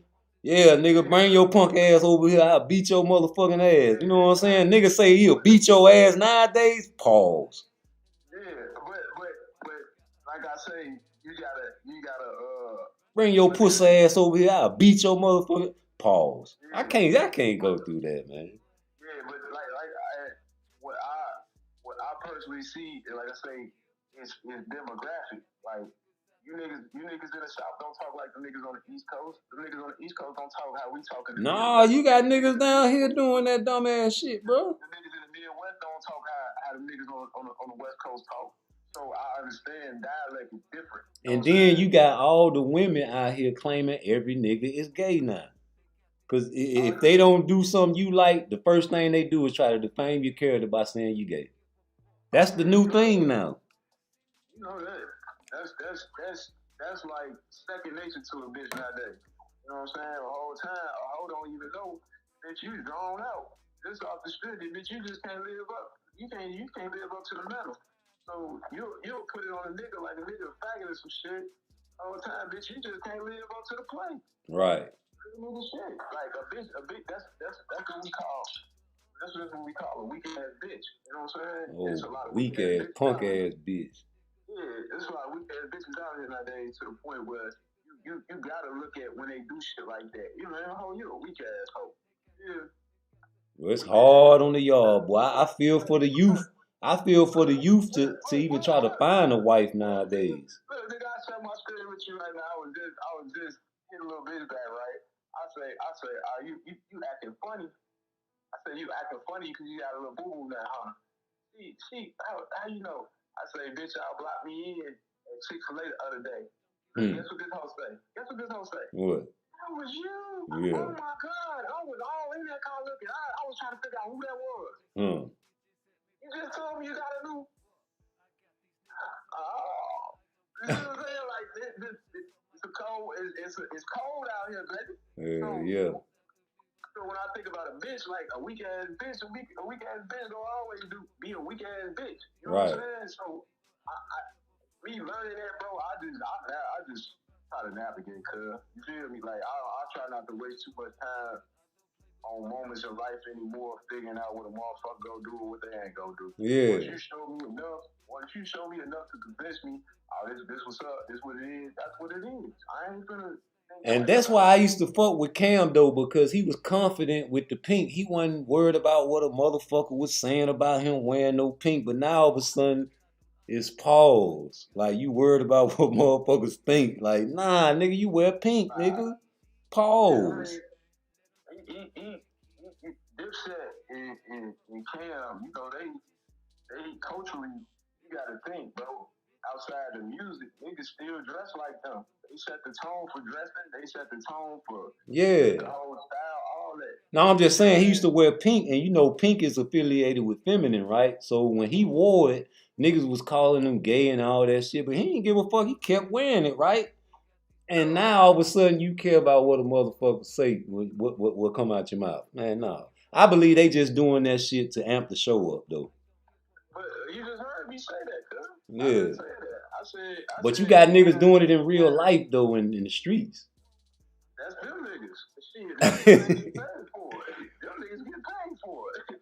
Like, I don't be mad when a motherfucker say that shit. It's just like, man, damn, let me watch what I say. That's just not your speed. Yeah, it ain't that. It's just that when I'm around somebody like that, I always watch what I say, man, because I don't want them to catch me slipping. But for me, I like shit like that, because I flip it on a nigga every time. Yeah. Every time nigga think he got me with my pants down, I pull my pants up, I pull his pants right back down. We gonna play all day, nigga. You Yeah. know what I'm saying? We gonna play all day, nigga. Well, if you confident in yourself, you can do that. I don't care. Yeah, nigga, we gonna play all day, nigga. But I ain't finna say no goddamn pause. I ain't never gonna say that.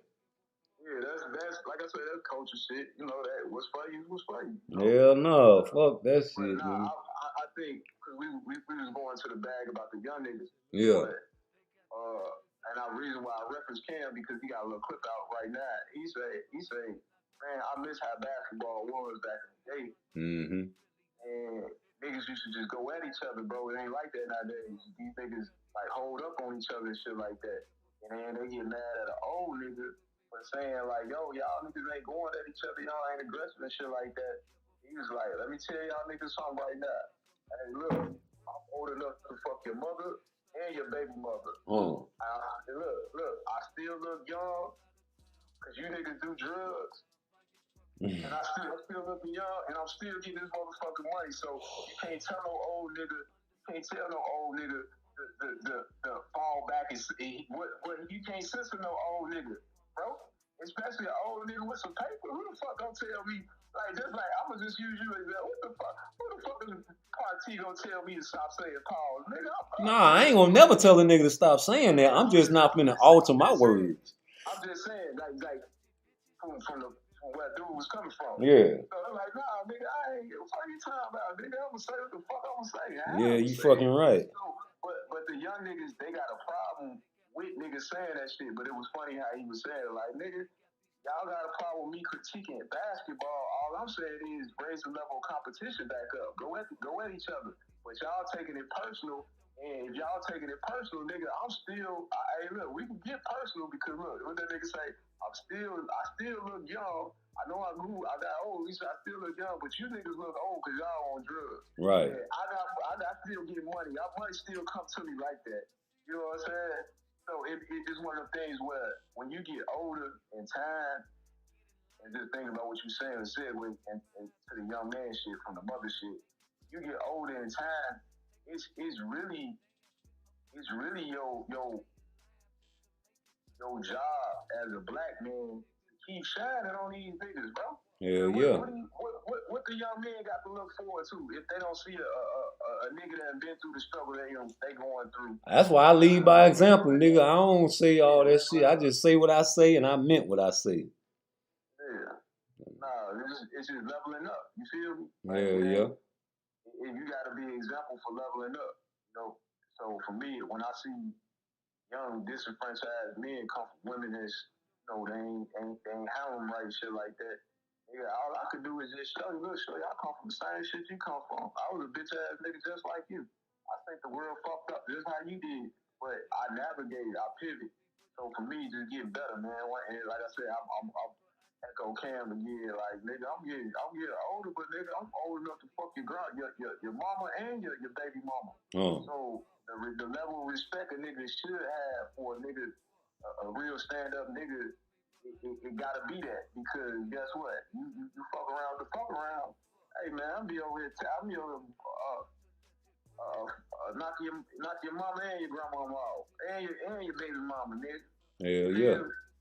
So Off real. It's one of them things where you gotta be really taught how to be a stand up guy, bro. You know. Mm-hmm. You gotta be taught that shit. Ain't nobody born no stand. Ain't nobody come out the pussy and was the ultimate gangster, nigga.